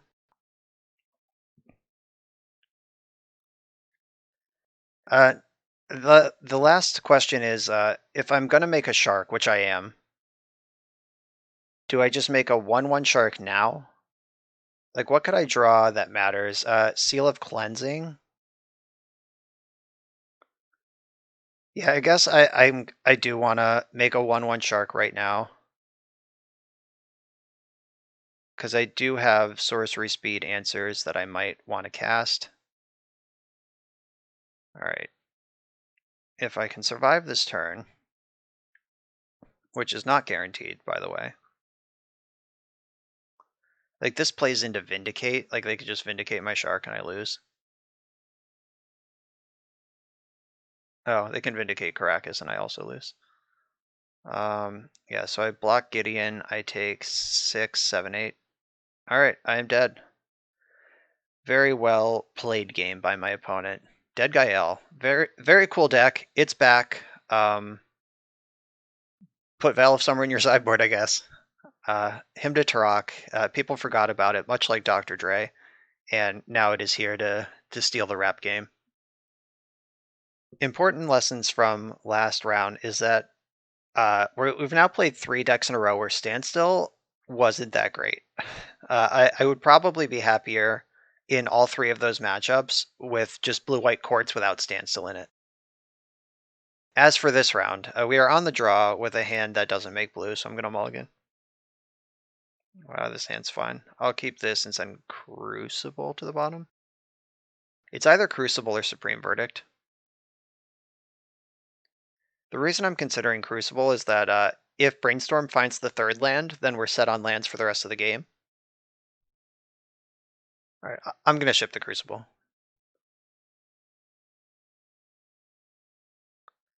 Just Supreme Verdict is just a better Legacy Magic card. Looks like we're playing against Hall Breacher, the Echo Breacher deck. Chalice on 1. That's not a particularly beatable card for me, so I'll force a negation and hope they don't force a will. Oh god, they did.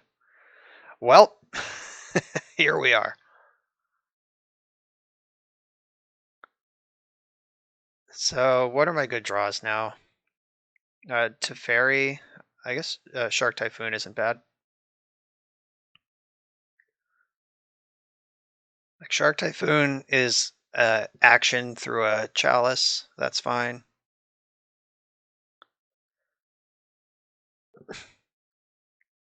Just gotta hope that their hand can't keep making it rain on me. There's Teferi, so I have to assume their hand is either Urza or Karn, and they're just looking for the mana to deploy. So I'm going to cycle Shark Typhoon right now just for the card, because Teferi is a pretty important thing to have access to.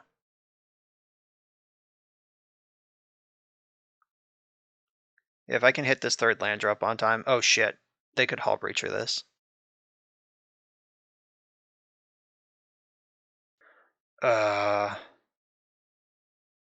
Yikes. I guess I should have thought of this before.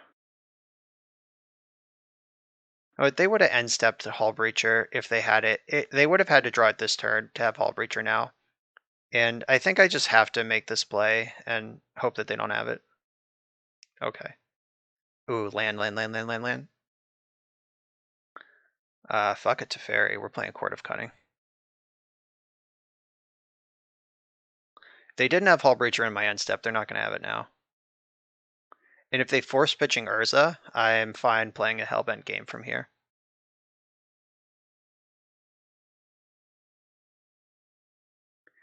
If they're on like the long con and they just Hall Breacher me now, I'm going to quit Magic. Okay. I get to keep playing Magic for a while. Backup Chalice, okay.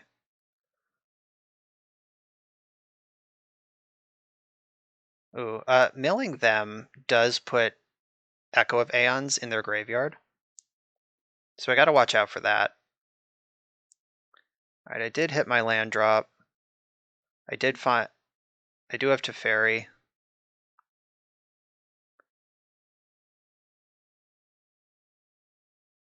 But now that they have double Chalice, that matters less.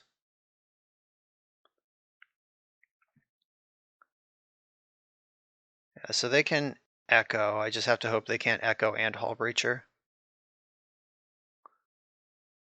Alright, there's Karn. Okay.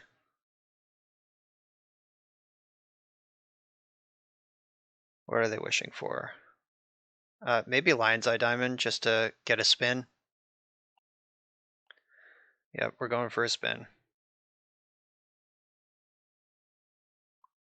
That's alright, my hand wasn't good. Force of Will is better than any of the other cards in my deck right now, so I'll take that.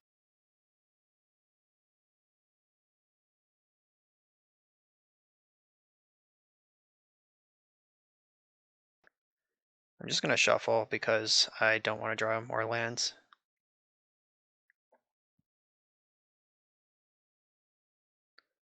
I'll just keep milling them, fuck it. If they want to keep letting me draw 7, I'll take it. I have to win this game somehow. Ooh, alright, I can actually clear their chalices now. Or I could save the Brazen Borrower to mess with something else. Like, I could try to bounce their Karn or something that they're going to do with Karn. Like, I could bounce one of their permanents in response to an Echo. Having Teferi in play gives me a lot of agency here. A lot of control over the movement of this game. Like, I know my Force of Will win the counter war. I know my Brazen Borrower will stick. I should at least plus Teferi, though.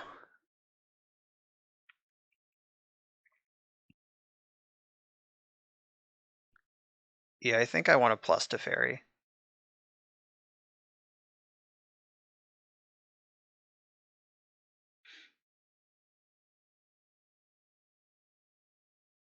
So this is kind of tenuous, but it's not the worst.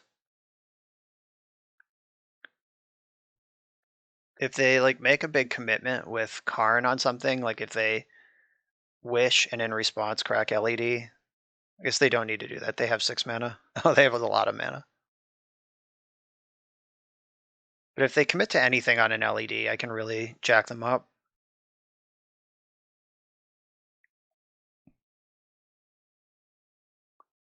Sorceress Spyglass, so that can name Teferi. But that doesn't really matter. Yeah, that's fine.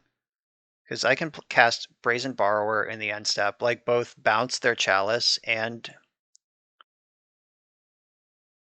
Alright, so let's see what they name. I guess that's step 1. So they name Teferi.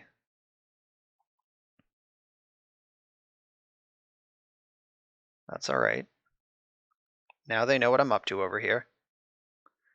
So in the end step, I'm going to bounce Sorceress Spyglass. Might as well get 1 activation out of Teferi before he's useless. Then cast Brazen Borrower. This can attack Karn.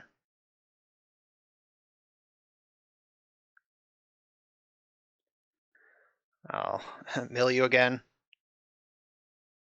Keep it going. Alright, we've hit another Echo. They'll eventually run out of them. Ooh, who's the Echo deck now? Bounce one of these chalices. See if they want to replay it before they get there. Do their mind twist. Alright, so I think just playing basic island makes the most sense. Attack Karn. Yeah, now they will get blown the fuck out if they go for that Echo. I still have this Force and the blue card to go with it.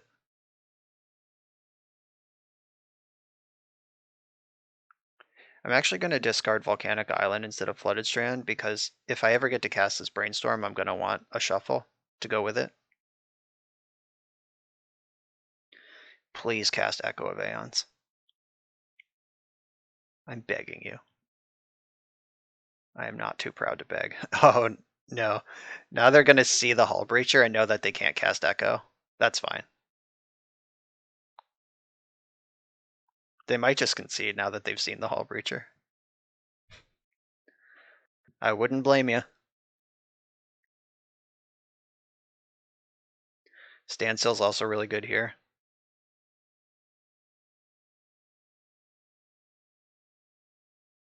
Right, so they named Teferi again, but now they have seen the Breacher.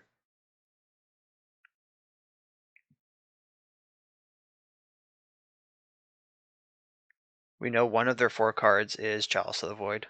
We don't know anything else.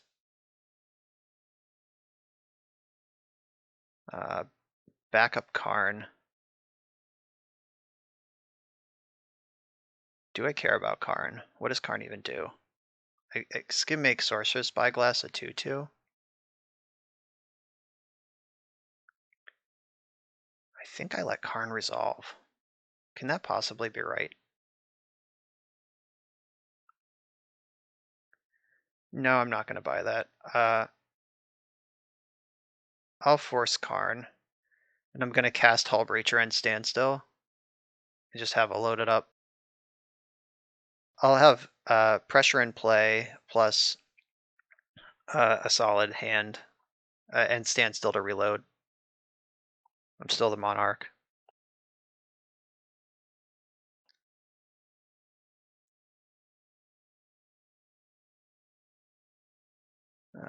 Still, all right, yeah, they just scooped it up to that. All right, cool. I redrawn force anyway, easy game. All right, so we managed to outmaneuver a pretty tough matchup who had their best start. They were a turn late on their Karn. They had the turn 1 Chalice, and then they missed on the turn 2 or 3 Karn. I don't know. They missed. They were too slow on Karn by a turn, which was a big deal. So Dovin's Veto coming in, Pyroblast coming in, Seal of Cleansing coming in, Stony Silence coming in. Those are all good. Flusterstorm is medium. Like, it doesn't counter anything we really care about. Oh, Deafening Silence is coming in for show. All right, so 9 cards coming in. What's coming out? I don't think this is a Court of Grace matchup. Swords to Plowshares is awkward because it's really good against Urza and Emery, but it's really bad against Karn and... Oh, wait, they're a Hull Breacher deck, duh. Alright, I actually kind of need the Plows. I'll go skinnier on Supreme Verdicts. I like having one in the deck in case I need to mop up, like, in Urza, like Emery into Urza kind of start, where they have, like, Emery, Urza, and a Construct token that I have to worry about. But I actually need all the... Oh wait, I'm bringing in Pyroblast for Hull Breacher, so I actually don't need to max out on Swords to Plowshares. Standstill might be a little bit goofy in a Hull Breacher matchup. I want my force. I do like the court. I have to win the game somehow. Shark Typhoon might be a little slow. I want all these lands in the deck.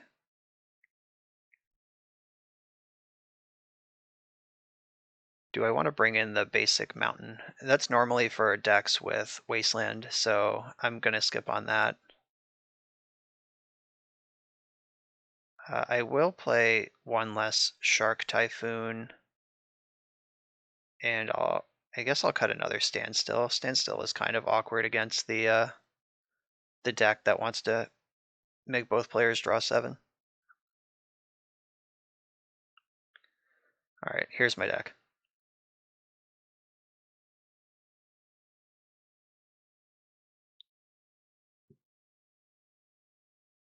Not a bad opening hand against what we're playing against.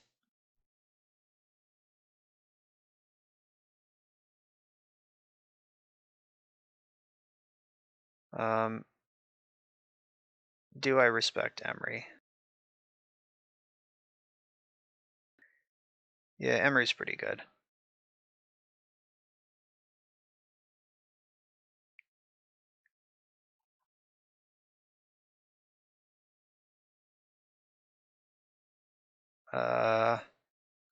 I have to be careful here. If they play Seed of the Synod, then they suddenly have Hull Breacher mana. If they play any other land, or I guess a soul land also, so I have to be careful with my Brainstorm, is what I'm saying.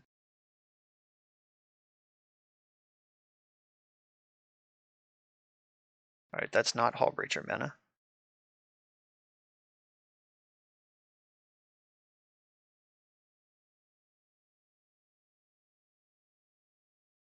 I should actually brainstorm now before they can cast Hull Breacher. Caracas is good. That answers Emery's and slows down Urza's in the future.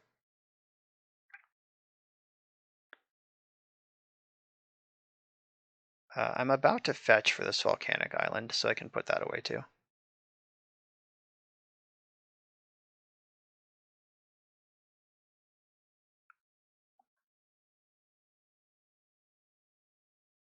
Alright, which one is it? Alright, that one I have Caracas for at least.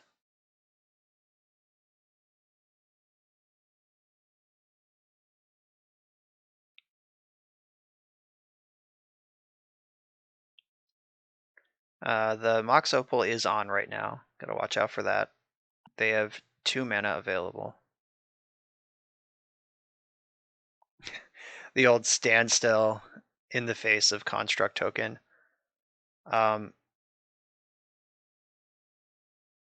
So I guess the question is, can these 2 sharks get ahead of this construct before it's too late?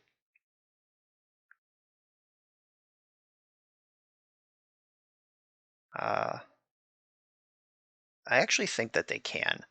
So I take 3, I go to 15. I take another 3, I go to 12. I fetch, I go to 11, make a 2/2 shark. Then the next turn I have 2 2/2 sharks. So I end this sequence at 11 life. So I'm actually going to get my Standstill in.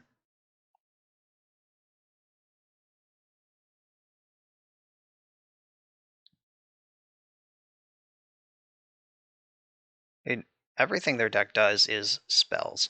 So like they're not going to have a creature land. They're not going to have a like cycling effect or anything. I guess if they had played, if their next 3 land drops were Seed of the Synod, or their next 2 land drops, they would have gotten out of range of my sharks to beat this thing in combat. So that's worth noting.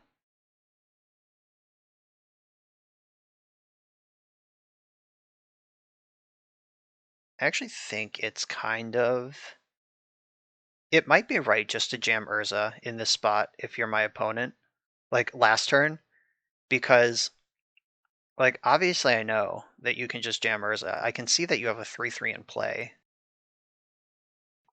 I don't know, maybe I'm giving too much credit to the information that I have. But like obviously I have a plan. I'm a Standstill deck, you're not. Alright, so I'm at the 11 life that I calculated before. And I can double block this turn, then they have to pop Standstill. Really wish I drew a land on my turn so I could just trade instead of having to double block, but I guess it's mostly the same.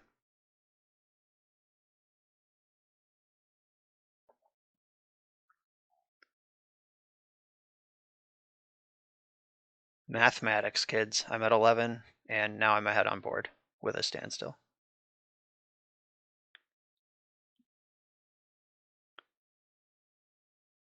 So now they have to do the thing that they probably maybe should have done a couple turns ago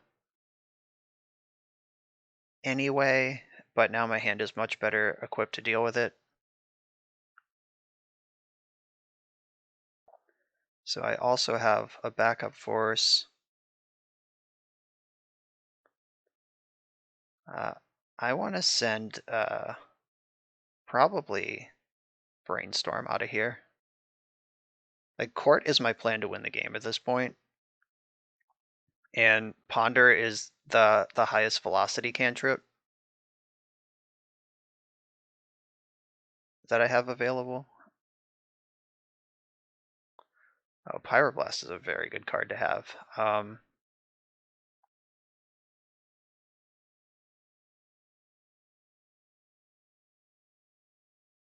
Unfortunately, I don't have enough. I don't have the right colors of mana to do all of the stuff that I wanted to do there. I will jack them off of that. I did not mean to say jack them off right there. I will destroy their land is what I meant to say. I'm not jacking anyone off. Right, and I am free to attack here because they can't cast Hull Breacher right now. I'm holding up Force of Will. I have Pyroblast ready for next turn. Sigh. So Sigh is pretty dangerous. I am gonna force this because if they have even one artifact, it becomes a problem even if I do Pyroblast it right away. Alright, and they're packing it up. Court of Cunning too strong. On to the finals. Alright, I'm on the play with a turn 2 Standstill. I'm gonna keep it. And I have Swords of Plowshares and Brainstorm if the plan needs to change. But I like me a Standstill. That's why we're here. Though I think my optimized build of this deck right now doesn't have Standstill in it. Or at least it's not a 4 of. It might be a card you could just play like 2 of. Just as a value engine that exists. That's really interesting actually. Though I don't think that's better than Replenish. Like if you're playing a 2 of, that is like potentially good or bad in different situations. I would lean on Replenish over Standstill. Okie dokie. We're playing against a Windswept Heath deck. So those decks tend to have Wasteland in them. So I'm going to fetch my basics. It could also be Elves, but Elves without a 1-drop is pretty embarrassing. This is a pretty safe matchup to just shove Standstill against.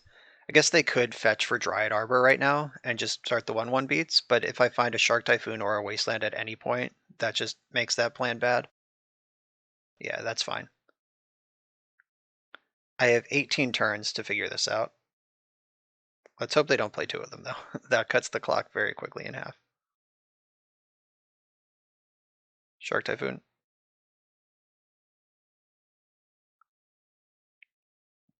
Alright, Moment of Truth. Do you have 2 Dryad Arbors in your deck? No. Okay, good.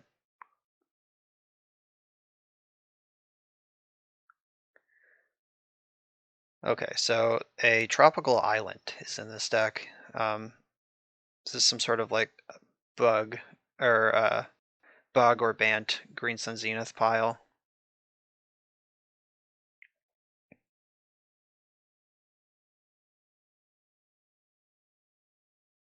This could be like a Hull Breacher deck. It definitely has Oko in it. Almost certainly has Green Sun Zenith as well. That's the reason you play Dryad Arbor Index.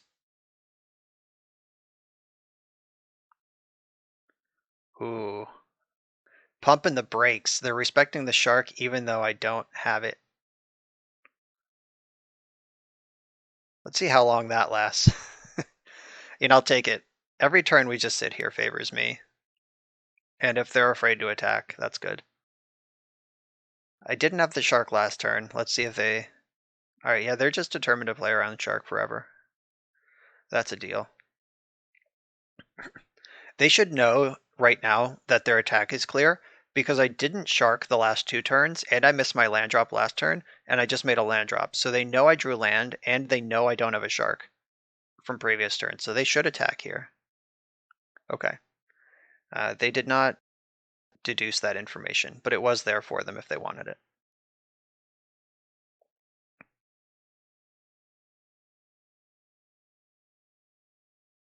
So they could go for the end step, pop your Standstill now that I have 7 cards in hand. Ooh, we're still in my main phase. You don't want to do stuff now. Unless you're just fetching, that's fine. But you do not want to cast a spell in my main phase. Okay. Alright, so this is some sort of like lands, Uro lands deck.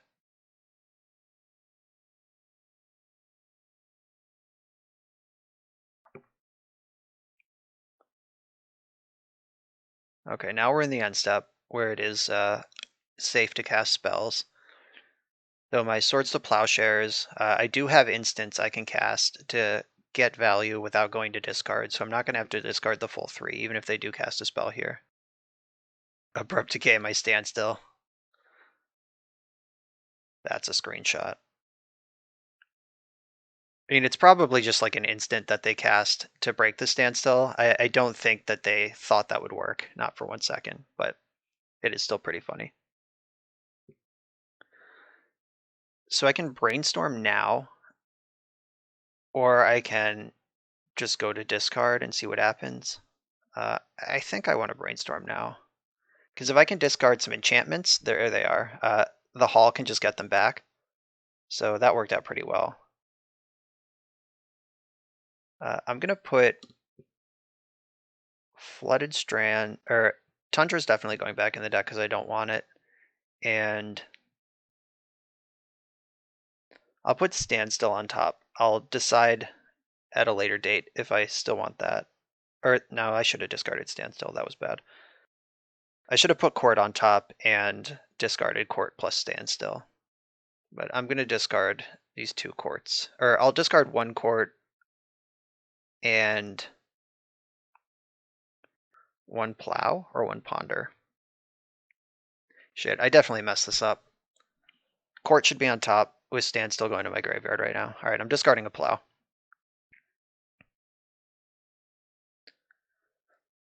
So I can Swords to Plowshares and Brazen Borrower, 2 things. Alright, not anymore. Alright, Wasteland confirmed is a card in their deck. Oh, wait, do I still have Standstill on top? Am I going to be able to jam Court of Cunning and Standstill this turn? Chalice on 1. So that does not affect my current plan, and I can just bounce that with Brazen Borrower when I feel like it. Sylvan Library, that one is more of a problem.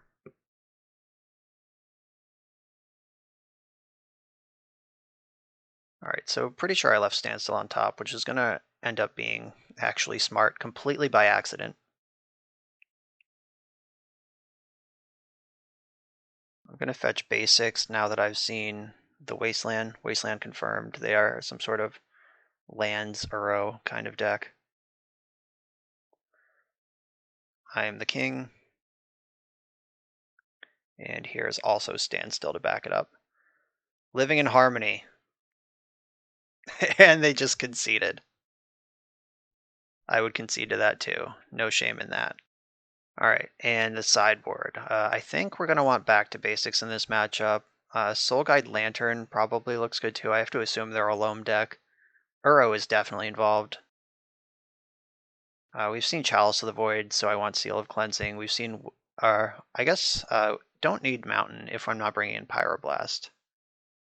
Didn't see a lot of blue out of them. I assume the blue is just for Uro.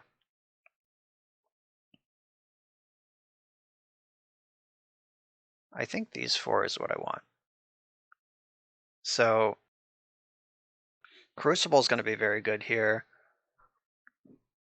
Standstill is a little dangerous. It was good that game, but it certainly is going to have its problems. I want to leave in some number of Swords to Plowshares. Supreme Verdict probably isn't that great, though they might be a Field of the Dead deck. I should probably assume that they are, actually. So I'll leave 1 in, and hopefully I can get my Wasteland hooks in, like with Crucible, before they're making an unbeatable number of zombies. Oh, Containment Priest. We have already deduced that they're a Green Sun Zenith deck based on the Dryad Arbor. Or it is at least likely that they are a Green Sun Zenith deck. So I'm going to bring in Containment Priest out of respect for that. And Hull Breacher. We've seen a Cycling Land and Sylvan Library, so definitely want Hull Breacher. I gotta cut 1 more card here. I think it's going to be Supreme Verdict. Alright, that's the plan.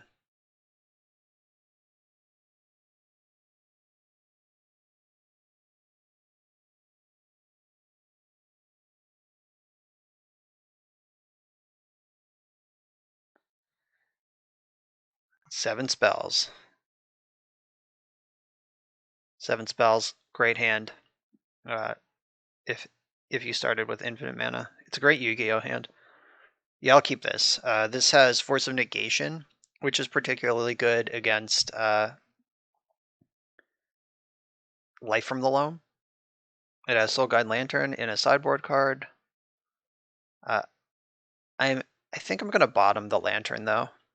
Like I'll find that when I actually need it. But for now, dodging Chalice of the Void is step number 1. Fighting over Sylvan Library, also important. I will counter a Chalice or a Library if either one happens this turn. Scavenging Ooze, huh? Alright. That's not what I was planning for, but there it is. I have not boarded out all of my removal. I left in, I think 3 plows. Yeah, there's still 3 plows in the deck. Court of Grace. You're not really what I'm looking for here. The land drops are nice, but now I'm going to shuffle this. Ooh, Seal of Cleansing. Just bang out that Mox Diamond. No, I'm going to save that for Chalice, which if this is a nice draw. That means I don't have to Force of Negation Chalice of the Void anymore. Now I can save it for something I really care about. Oh, like Vindicate, Jesus. We've played against Vindicate twice in this league. I didn't even know that card was like legal in Legacy anymore. And obviously it's legal, but I didn't know anyone was using it. So I'm going to pitch the Court because I'm pretty, like I need to answer this Scavenging Ooze before Court becomes an option of a card I can put into play. All right, Mox Diamond, huh? Do I want to Seal of Cleansing, like aggro Stone Rain this Mox Diamond? Ooh, that makes that sort of a tempting plan. Though, no, I think I wanna, I'm gonna play it straight. Wow. I could just like screw them off of their plan. I don't think that's gonna work though. All right.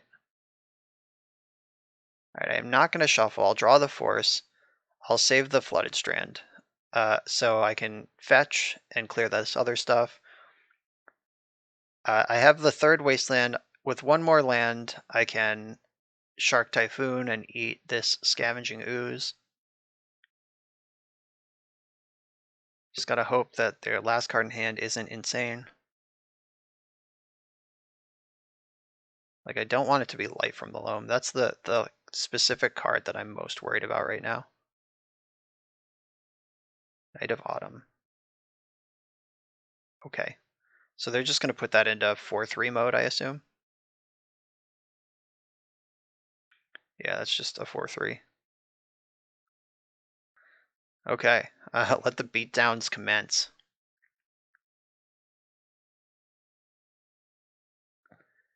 So there's more Maverick going on over there than I originally expected. I'm gonna brainstorm. Okay, Standstill is an easy pitch to Force of Will, so I like having that in my hand. I'm going to put Shark Typhoon on top with Teferi above it. And I'll play the Wasteland and get this Seal of Cleansing into play. So Teferi can bounce Night of Autumn next turn. I guess I should probably just mess up this Mox Diamond. So they're Hellbent. I need to deal with these creatures in play.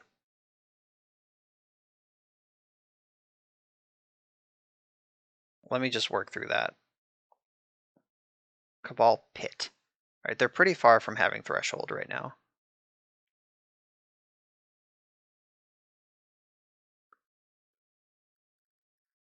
All right, and if they dedicate a turn to attacking Teferi, then that saves me a lot of damage. And I can Force a Will the Knight on the way back down, pitching Standstill. And that'll Save me a lot. Okay, they're just chewing up my graveyard. Might as well, doesn't hurt. Alright, now my graveyard's totally gone. That's fine.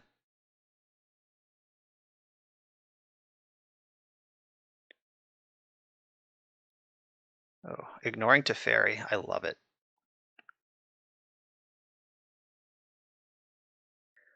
So I have to force the knight, unfortunately, because that puts a creature in the graveyard for this ooze to eat, which makes it bigger than my shark, even if I hit my land drop right now.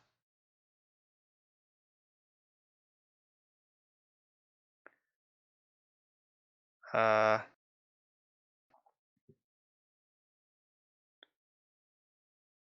think I'm just gonna plus Teferi. I'll make a 1/1 shark and chump block. I think Swords to Plowshares is a better out to the situation at this point than trying to beat this thing in combat is. It would have been so sick if I had Hull Breacher right there. And they're pretty close to having enough cards in the graveyard. Oh god, that was bad. So Baron Moore, is that a Blast Zone and Verdant Catacombs? Okay, so now they're actually pretty far away from having Cabal Pit active, but they do have Life from the Loam plus the Baron Moore active.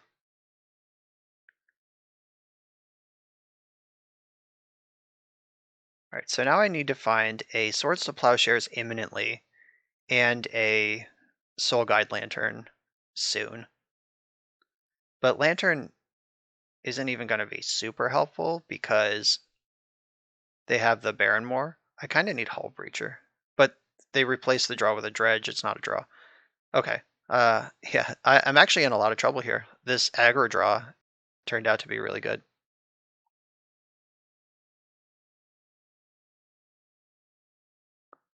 Oh, they did not Dredge Loam with that draw. That's good for me. All right, we're in business.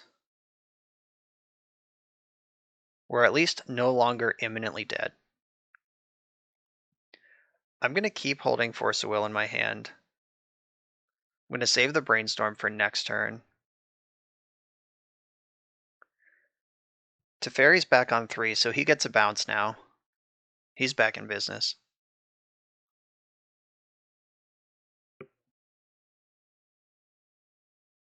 Oh, the race is on.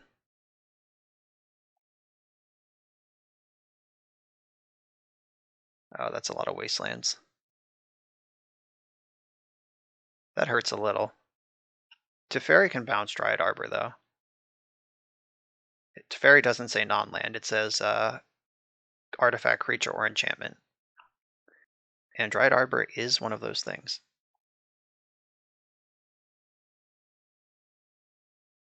They've been really careful about attacking with Arbor before.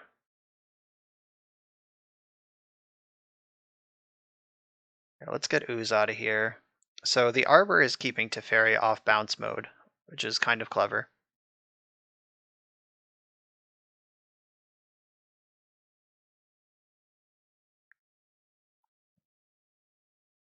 I did bring it back to basics, right? Yeah, okay, good. All right, yeah, back to basics is a very live draw. I have luckily played around Wasteland for the most part. Like, they can waste me, but I waste back, and it's like, it hurts me more than it hurts them, but it is, I'm at least not going to lose, like, a Tundra to a Wasteland just for free.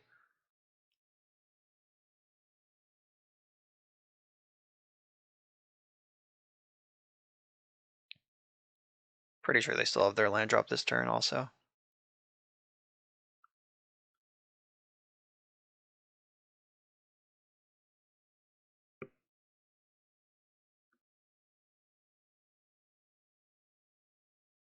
That's a good card.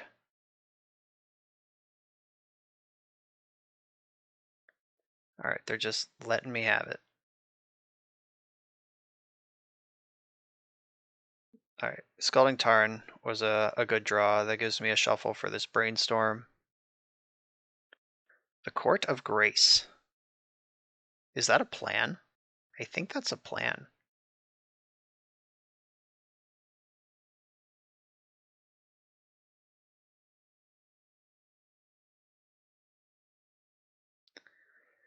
So I can plow the Dryad Arbor, then play Court of Grace, and they need to produce an attacker.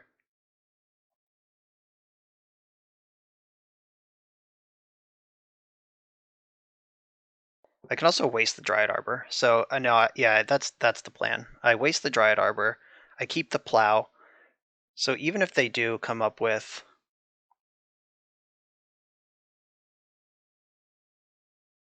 yeah, so they've already made their land drop for this turn. They're attacking my face.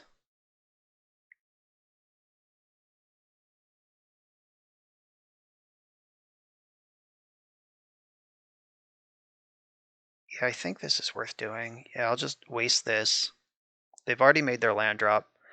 This lets me keep the plow in case they have like a follow-up random Dryad Arbor or something.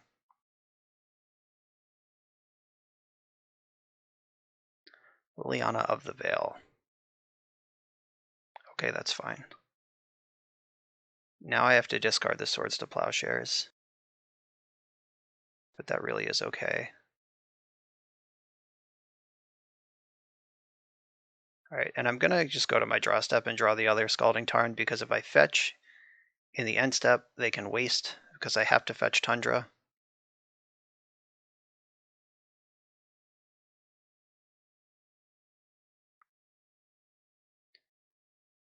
It's go time. So I'm the Monarch. The Liliana will challenge the Monarchy pretty well. Like, those cards will neutral out. Guess I just plus Teferi here. I'll have more options what to do with him next turn.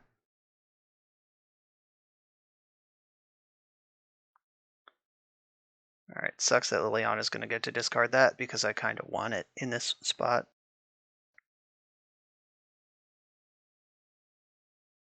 Alright, so they get their Dryad Arbor back this turn. And then they play it, then they can minus Liliana next turn, but Teferi can bounce Dryad Arbor. Alright, yeah, this is an really interesting game. They got back Blaststone, Dryad Arbor, and Barrenmoor. Okay. Alright, the one of Court of Grace in the last game of the last round. Is it time for this to come in clutch? 1, 2, 3. They can put this up to 4 this turn, actually. That's scary. But I'll have Court. Oh no, I want a Court of Cunning because they have Liliana. Alright. Court of Cunning is gone. Dryad Arbor is also gone. So I get to make a 4/4 shitter. I guess it's not a shitter, it's a banger. A 4/4 Angel. Might as well cash this in. Just getting ahead on my cards in hand at this point is pretty important. Yeah, and they have to commit to ramping up Blaststone now. And maybe I'll draw Wasteland or Crucible. Ha ha ha, you sucker. Bang! Who's the loam deck now?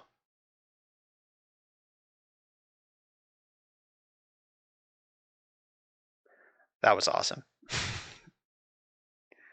That's why you put Wasteland in your deck, kids.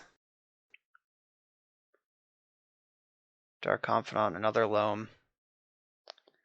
So if they get back Blast Zone right now, alright, yeah, it looks like they're sort of desperately spinning their wheels right now. They didn't recommit to the Blast Zone plan right away.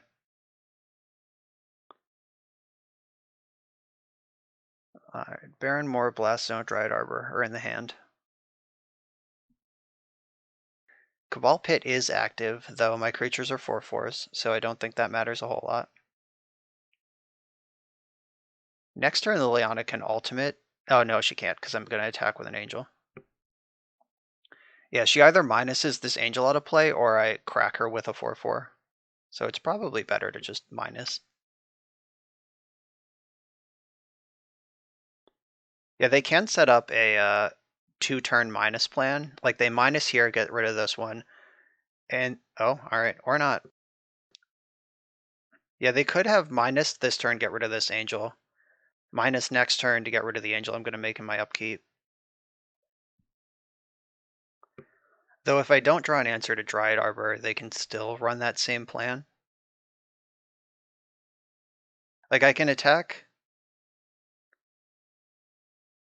Liliana for 4, then she's at 2, then she can minus clearing. Oh no, that's not how that works. I sacrifice the tapped angel, I still have the untapped one. Yeah, this is lining up correctly. Oh, don't have more spells? What are you doing? Knight of the Reliquary, that's a good spell. Alright, so that makes things more interesting.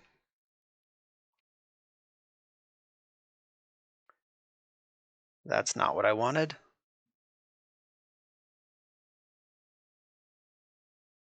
I can plus.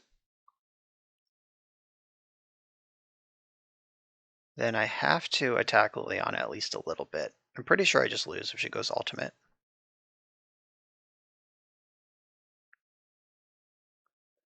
Attack Liliana. Or they can Cabal Pit, loan back Cabal Pit minus to clear this angel too. So I actually need this Monarch trigger to draw a blocker or removal spell, a plow or a shark. Okay, so they can kill me if they want to. Or if they see the line, or if they want to commit to the line.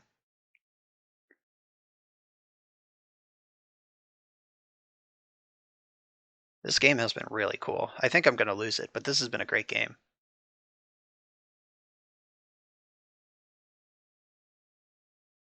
Let's see if they give my hand any respect.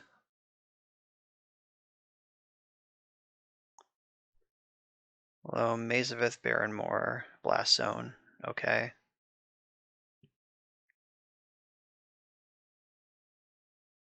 So they cast Loam already.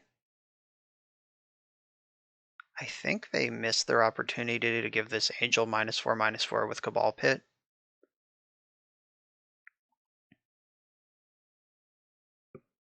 Oh, they just had Abrupt Decay. That works too. I'm dead. You got me. That was an awesome game. All right, now that I know that what their deck, that they have all these creatures in it, the Supreme Verdicts are coming back in. I definitely thought they were more of like a Uro value kind of lands deck and not a full like 4-color Loam, Dark Confidant, Scavenging Ooze kind of deck. So some number of Supreme Verdicts are coming back in. I don't know if it's going to be all of them. Standstill looks even worse now that I know how many creatures they play. The Soul Guide Lanterns still look good. Those would have been pretty good that game, I gotta say. Teferi's still good. Force Negation still good. I think it's probably just Standstill as the last cut.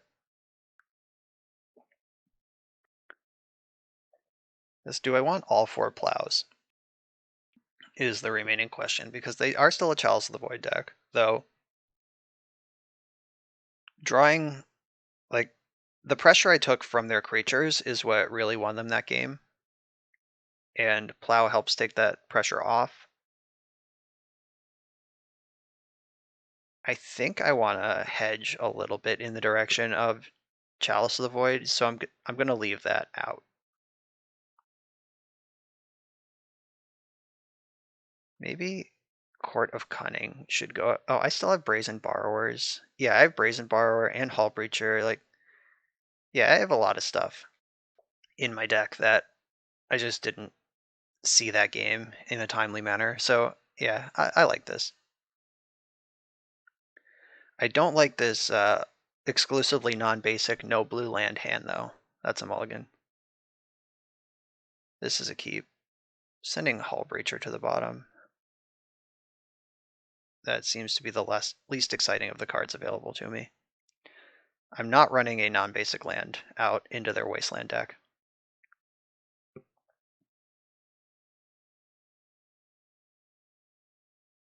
Let's draw a basic island. Please, basic island. Alright, not a basic island. Ponder's pretty good, though. That's a shuffle. Uh-oh, we're in trouble. If they just crack off a Wasteland here, I'm in all kinds of trouble. If they try to play like a Dark Confidant or something, that is fine. Okay, that's not Wasteland. You got a deal.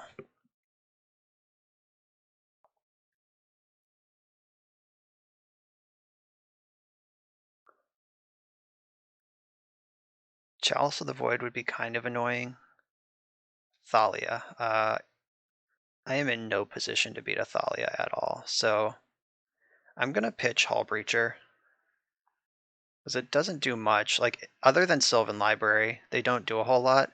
I just want to draw a blue source right now. Blue source right now. Yes, alright. We are going to court. The island, and here it is.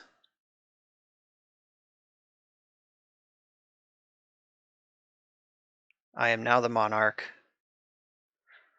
That was a pretty explosive first couple turns for both of us. Oh, Crucible was a great draw. So I have Shark that can chump block for a turn and protect my monarchy.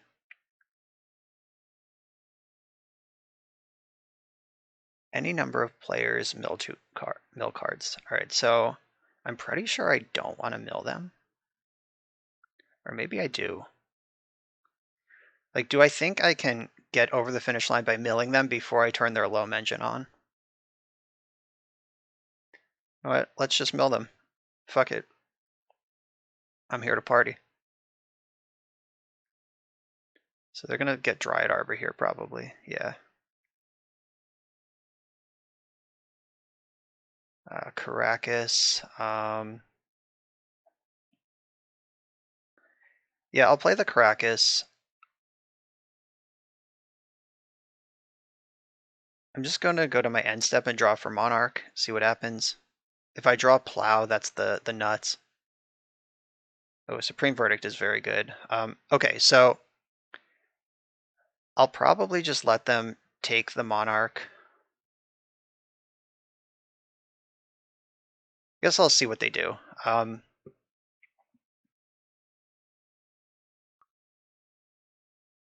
No, I'm gonna, if they attack with Dryad Arbor, oh, that Wasteland is really rough for me. All right, so I'm gonna try to ambush the Dryad Arbor with the Shark.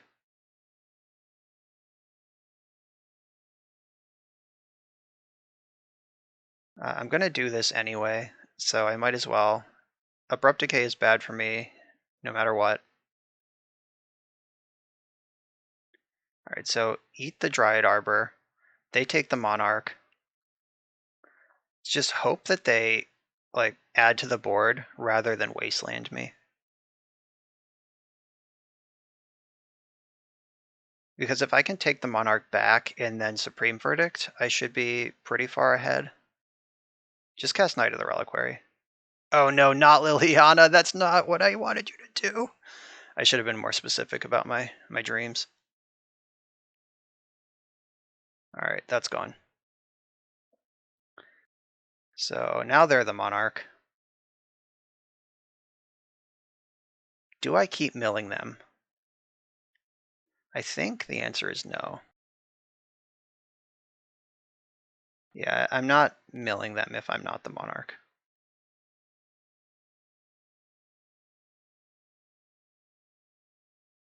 All right, so I can get my Crucible into play this turn and Brainstorm.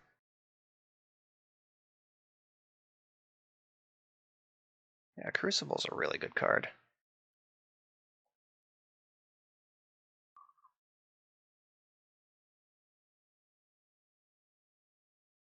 Okay, Soul Guide Lantern, very good. Pretty sure I'm not going to want Standstill ever, but The lands can definitely go. Yeah, I'll keep the.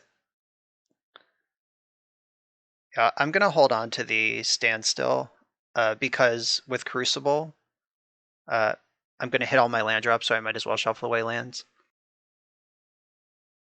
All right. Do I want Tundra? Yeah.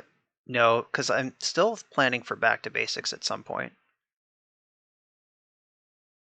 All right. Soul Guide Lantern is gonna exile their Life from the Loam.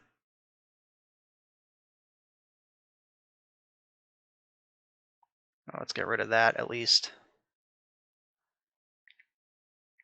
Let's see if I can overpower this Dark Confident Monarch combo. All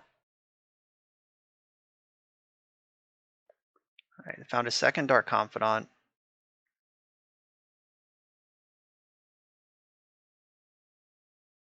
If they plus Liliana, I'm gonna discard Standstill.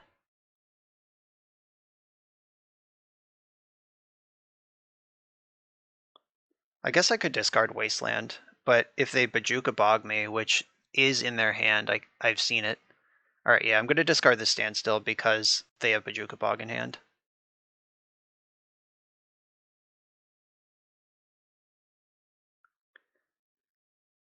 Yeah, played around that one.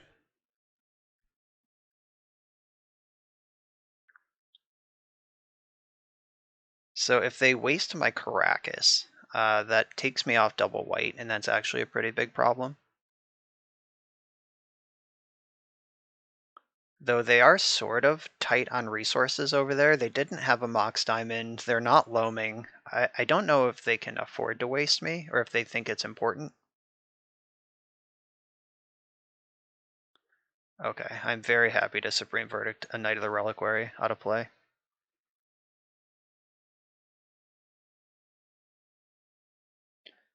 I can mill them now because I have Soul Guide Lantern. I can exile their graveyard whenever it is convenient to me.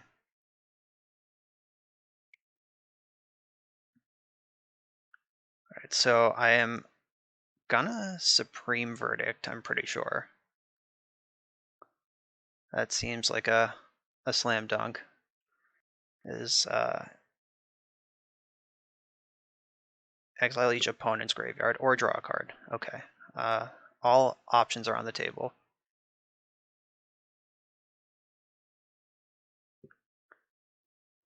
All right, let's get rid of these creatures. Get my Wasteland in.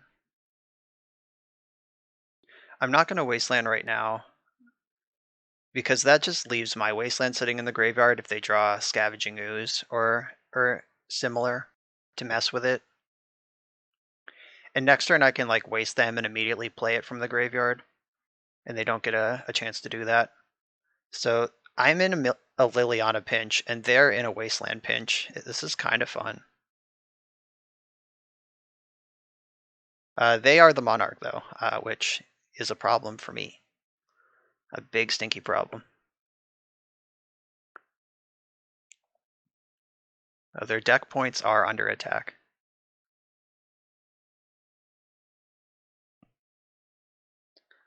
Bummer. Okay, that makes this game a lot harder.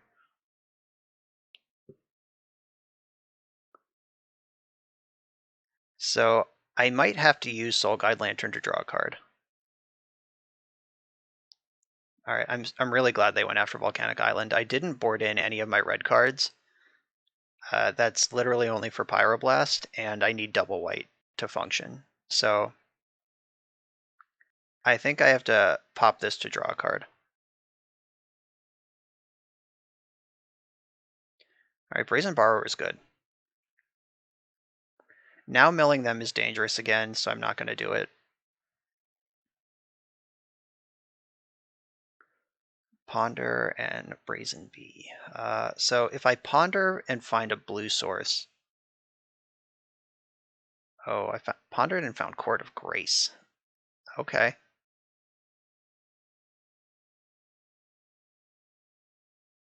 All right, so the game is afoot.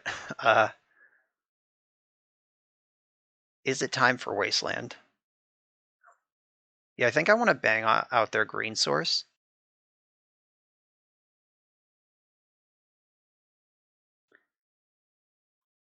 And then I'm just going to hold on to this Brazen Borrower until they activate Liliana, and then I'll decide what I want to do with it. I'm probably going to bounce Dark Confidant. Or does that even make sense?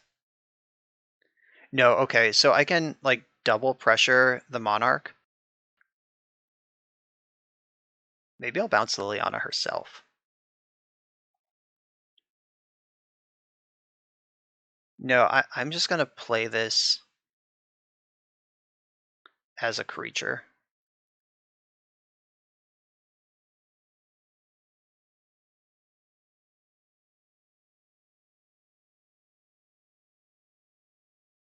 Yeah, so I'll get this into play. So I'm threatening to take the Monarch. I'm also drawing a card that takes the Monarch itself. So like when I play my Court of Grace, I will just become the Monarch. So hopefully I make them do something to fight over this instead of advancing their board so they can keep the Monarch, but then I just take it anyway.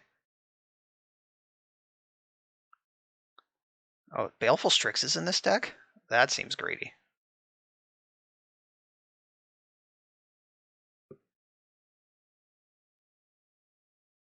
Okay, yeah, so they vindicated that creature instead of doing something else. I'm going to mill nobody. Then I will become the Monarch.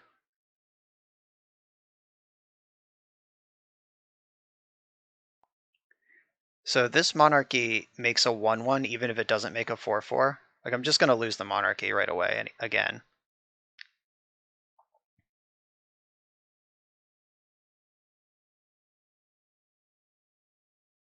Leyland of the Void just flipped into their hand. That is a shitty card that also dealt them 4 damage.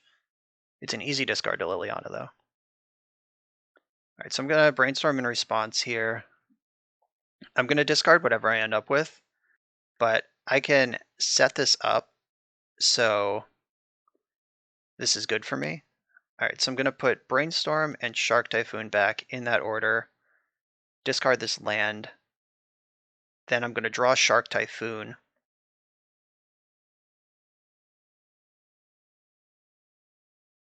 Maybe I should be milling them. Like they have 23 cards left in their deck. I don't know, probably not. Right, Thalia is mostly whatever.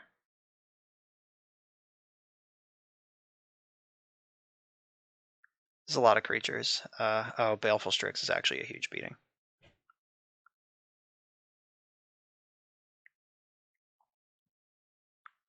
So I don't think I can afford for them to start loaming me.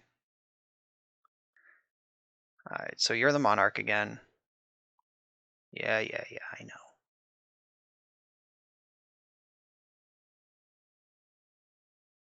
And then end step, you draw a card.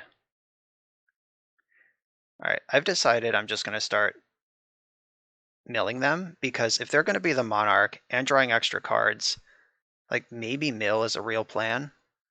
And they don't seem to be as dedicated of a loam deck as I expected originally.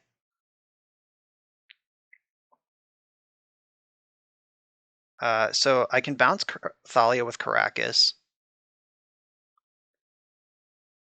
Alright, yeah, I can bounce Thalia with Caracas, make a 1/1 Shark, and still cast the Brainstorm in my hand. Blast Zone was good. That makes them unlikely to bleed out to their own Dark Confidant.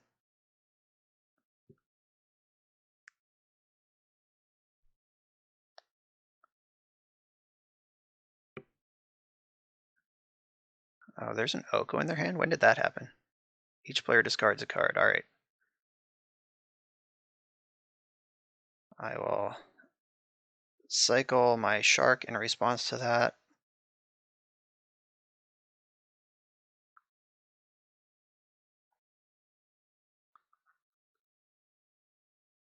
I draw Brainstorm. I bounce Thalia. I cast Brainstorm. And I can use my court to clear the top of my deck if I don't like my Brainstorm cards. Velocity. Back to basics and to fairy. It's a little late for back to basics, but I do like this to fairy quite a bit.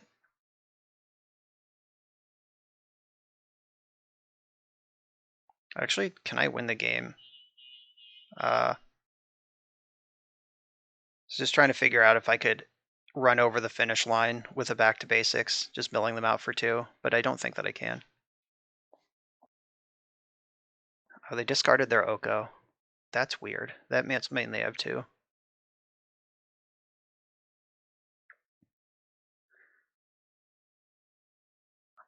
This game's pretty tight. I discarded the Blast Zone. And what's going on here? If they attack with Dark Confidant, I will not block. Knight of Autumn. That can destroy one of the courts, probably of Grace. Unless they just want to try to get over the finish line. Alright, yeah. Destroys my Court of Grace. You got it.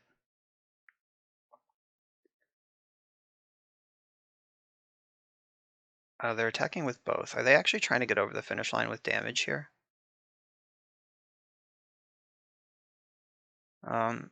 I'm not going to block. Because if I block either of these, then Abrupt Decay on my remaining attacker is good enough. Alright, Thalia doesn't matter. Okay, so they're just giving me the Monarch. I guess they're betting that it's not going to matter. Mill you for 2, 14 cards left in your deck. Bounce Thalia. Oh, by attacking with Baleful Strix, they actually gave me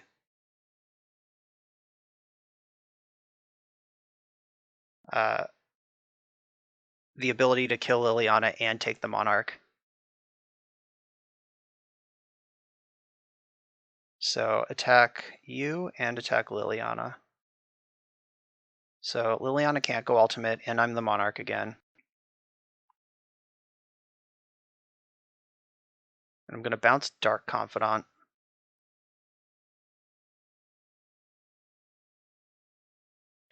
That's going to draw a Brainstorm that I know about. I guess I might as well try to... Or I don't know what's under it, so I could draw Plow still off the Monarch trigger. Alright, that wasn't a Plow. So they get to take the Monarchy back again. Now we're in like a tit-for-tat Monarch situation. The difference is that I'm at 3 and they're at 8. Though this Liliana, unless they can deal 3 damage, like if they just have a secret lightning bolt in the deck. Though they discarded that Oko recently, and like Oko is worth 3 haste damage. They probably could have killed me. Alright, so I'll discard this. Or sacrifice this. Yeah, they're trying to get over the finish line with damage at this point, which makes sense.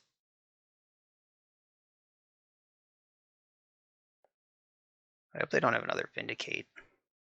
They like, oh, another Liliana. Guess I should try to Brainstorm.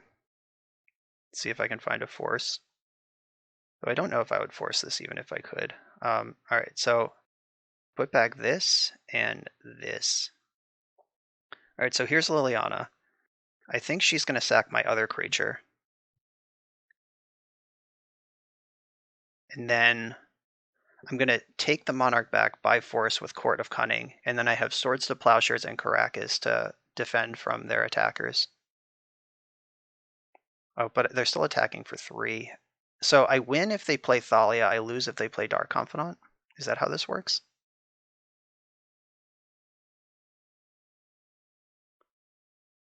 Play Thalia. Shit.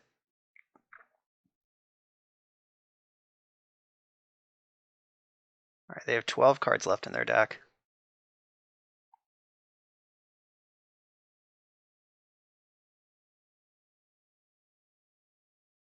Okay, so I have to plus, I have to fetch, because I know the top card of my deck isn't going to help me.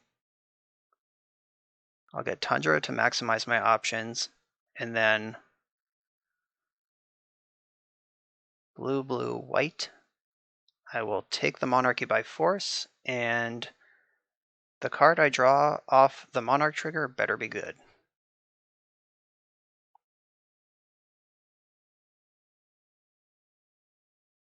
Oh, wow, I'm 1 mana short of Supreme Verdicting this game away. Maybe they'll flip an 8-drop. Nope, they are going to get just over the finish line here.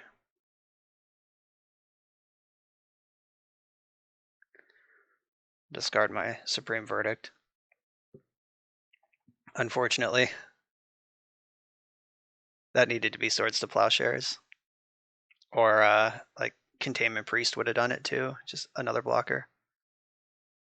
Oh no, they've been slow rolling this Oko forever. Yeah, they're going to get me.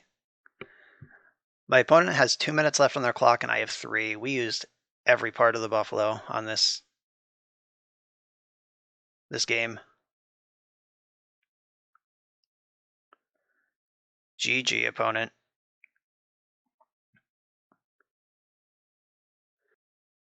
Alright, so closing thoughts on this deck. I like Hull Breacher. I don't like Standstill. So the also I missed Moat quite a bit. I think the answer to the question posed at the beginning of the video is that Standstill and Quartz don't exist together. That's like too many engines that don't really affect the board and can go wrong. Like, we saw both the Monarchy and Standstill go wrong during that league multiple times.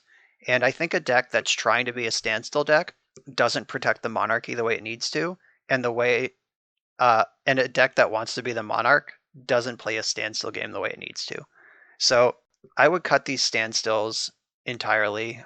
I don't mind like the Crucible, Wasteland, Hall of Heliod package in the Standstill deck, but I would definitely get the Moats and Replenishes back in this deck.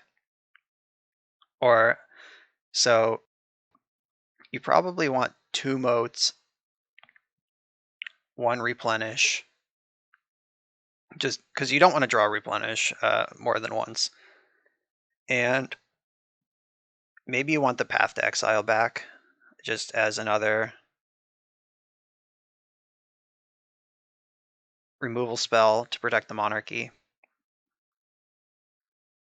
Like, this is probably where I would have this deck if I was going to play it in a real tournament. The Crucible is optional. I do like the Surgical Wastelands. Just having a Wasteland as an option against Dark Depths decks, so you don't have to resolve Swords to Plowshares. You're not necessarily susceptible to discard spells all the time. I do like having Wastelands around. Crucible's optional. Hull Breacher, also not a great combo with Moat, but the card does help mitigate the losing the Monarchy and fighting to get it back. So that's where I am on this right now.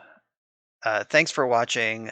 Thanks for requesting that I play this deck. I've been meaning to do it, and paying me to do stuff usually gets me to do it. So it was done. Thank you everyone for watching. Be sure to like, comment, and subscribe, and I'll see you next time.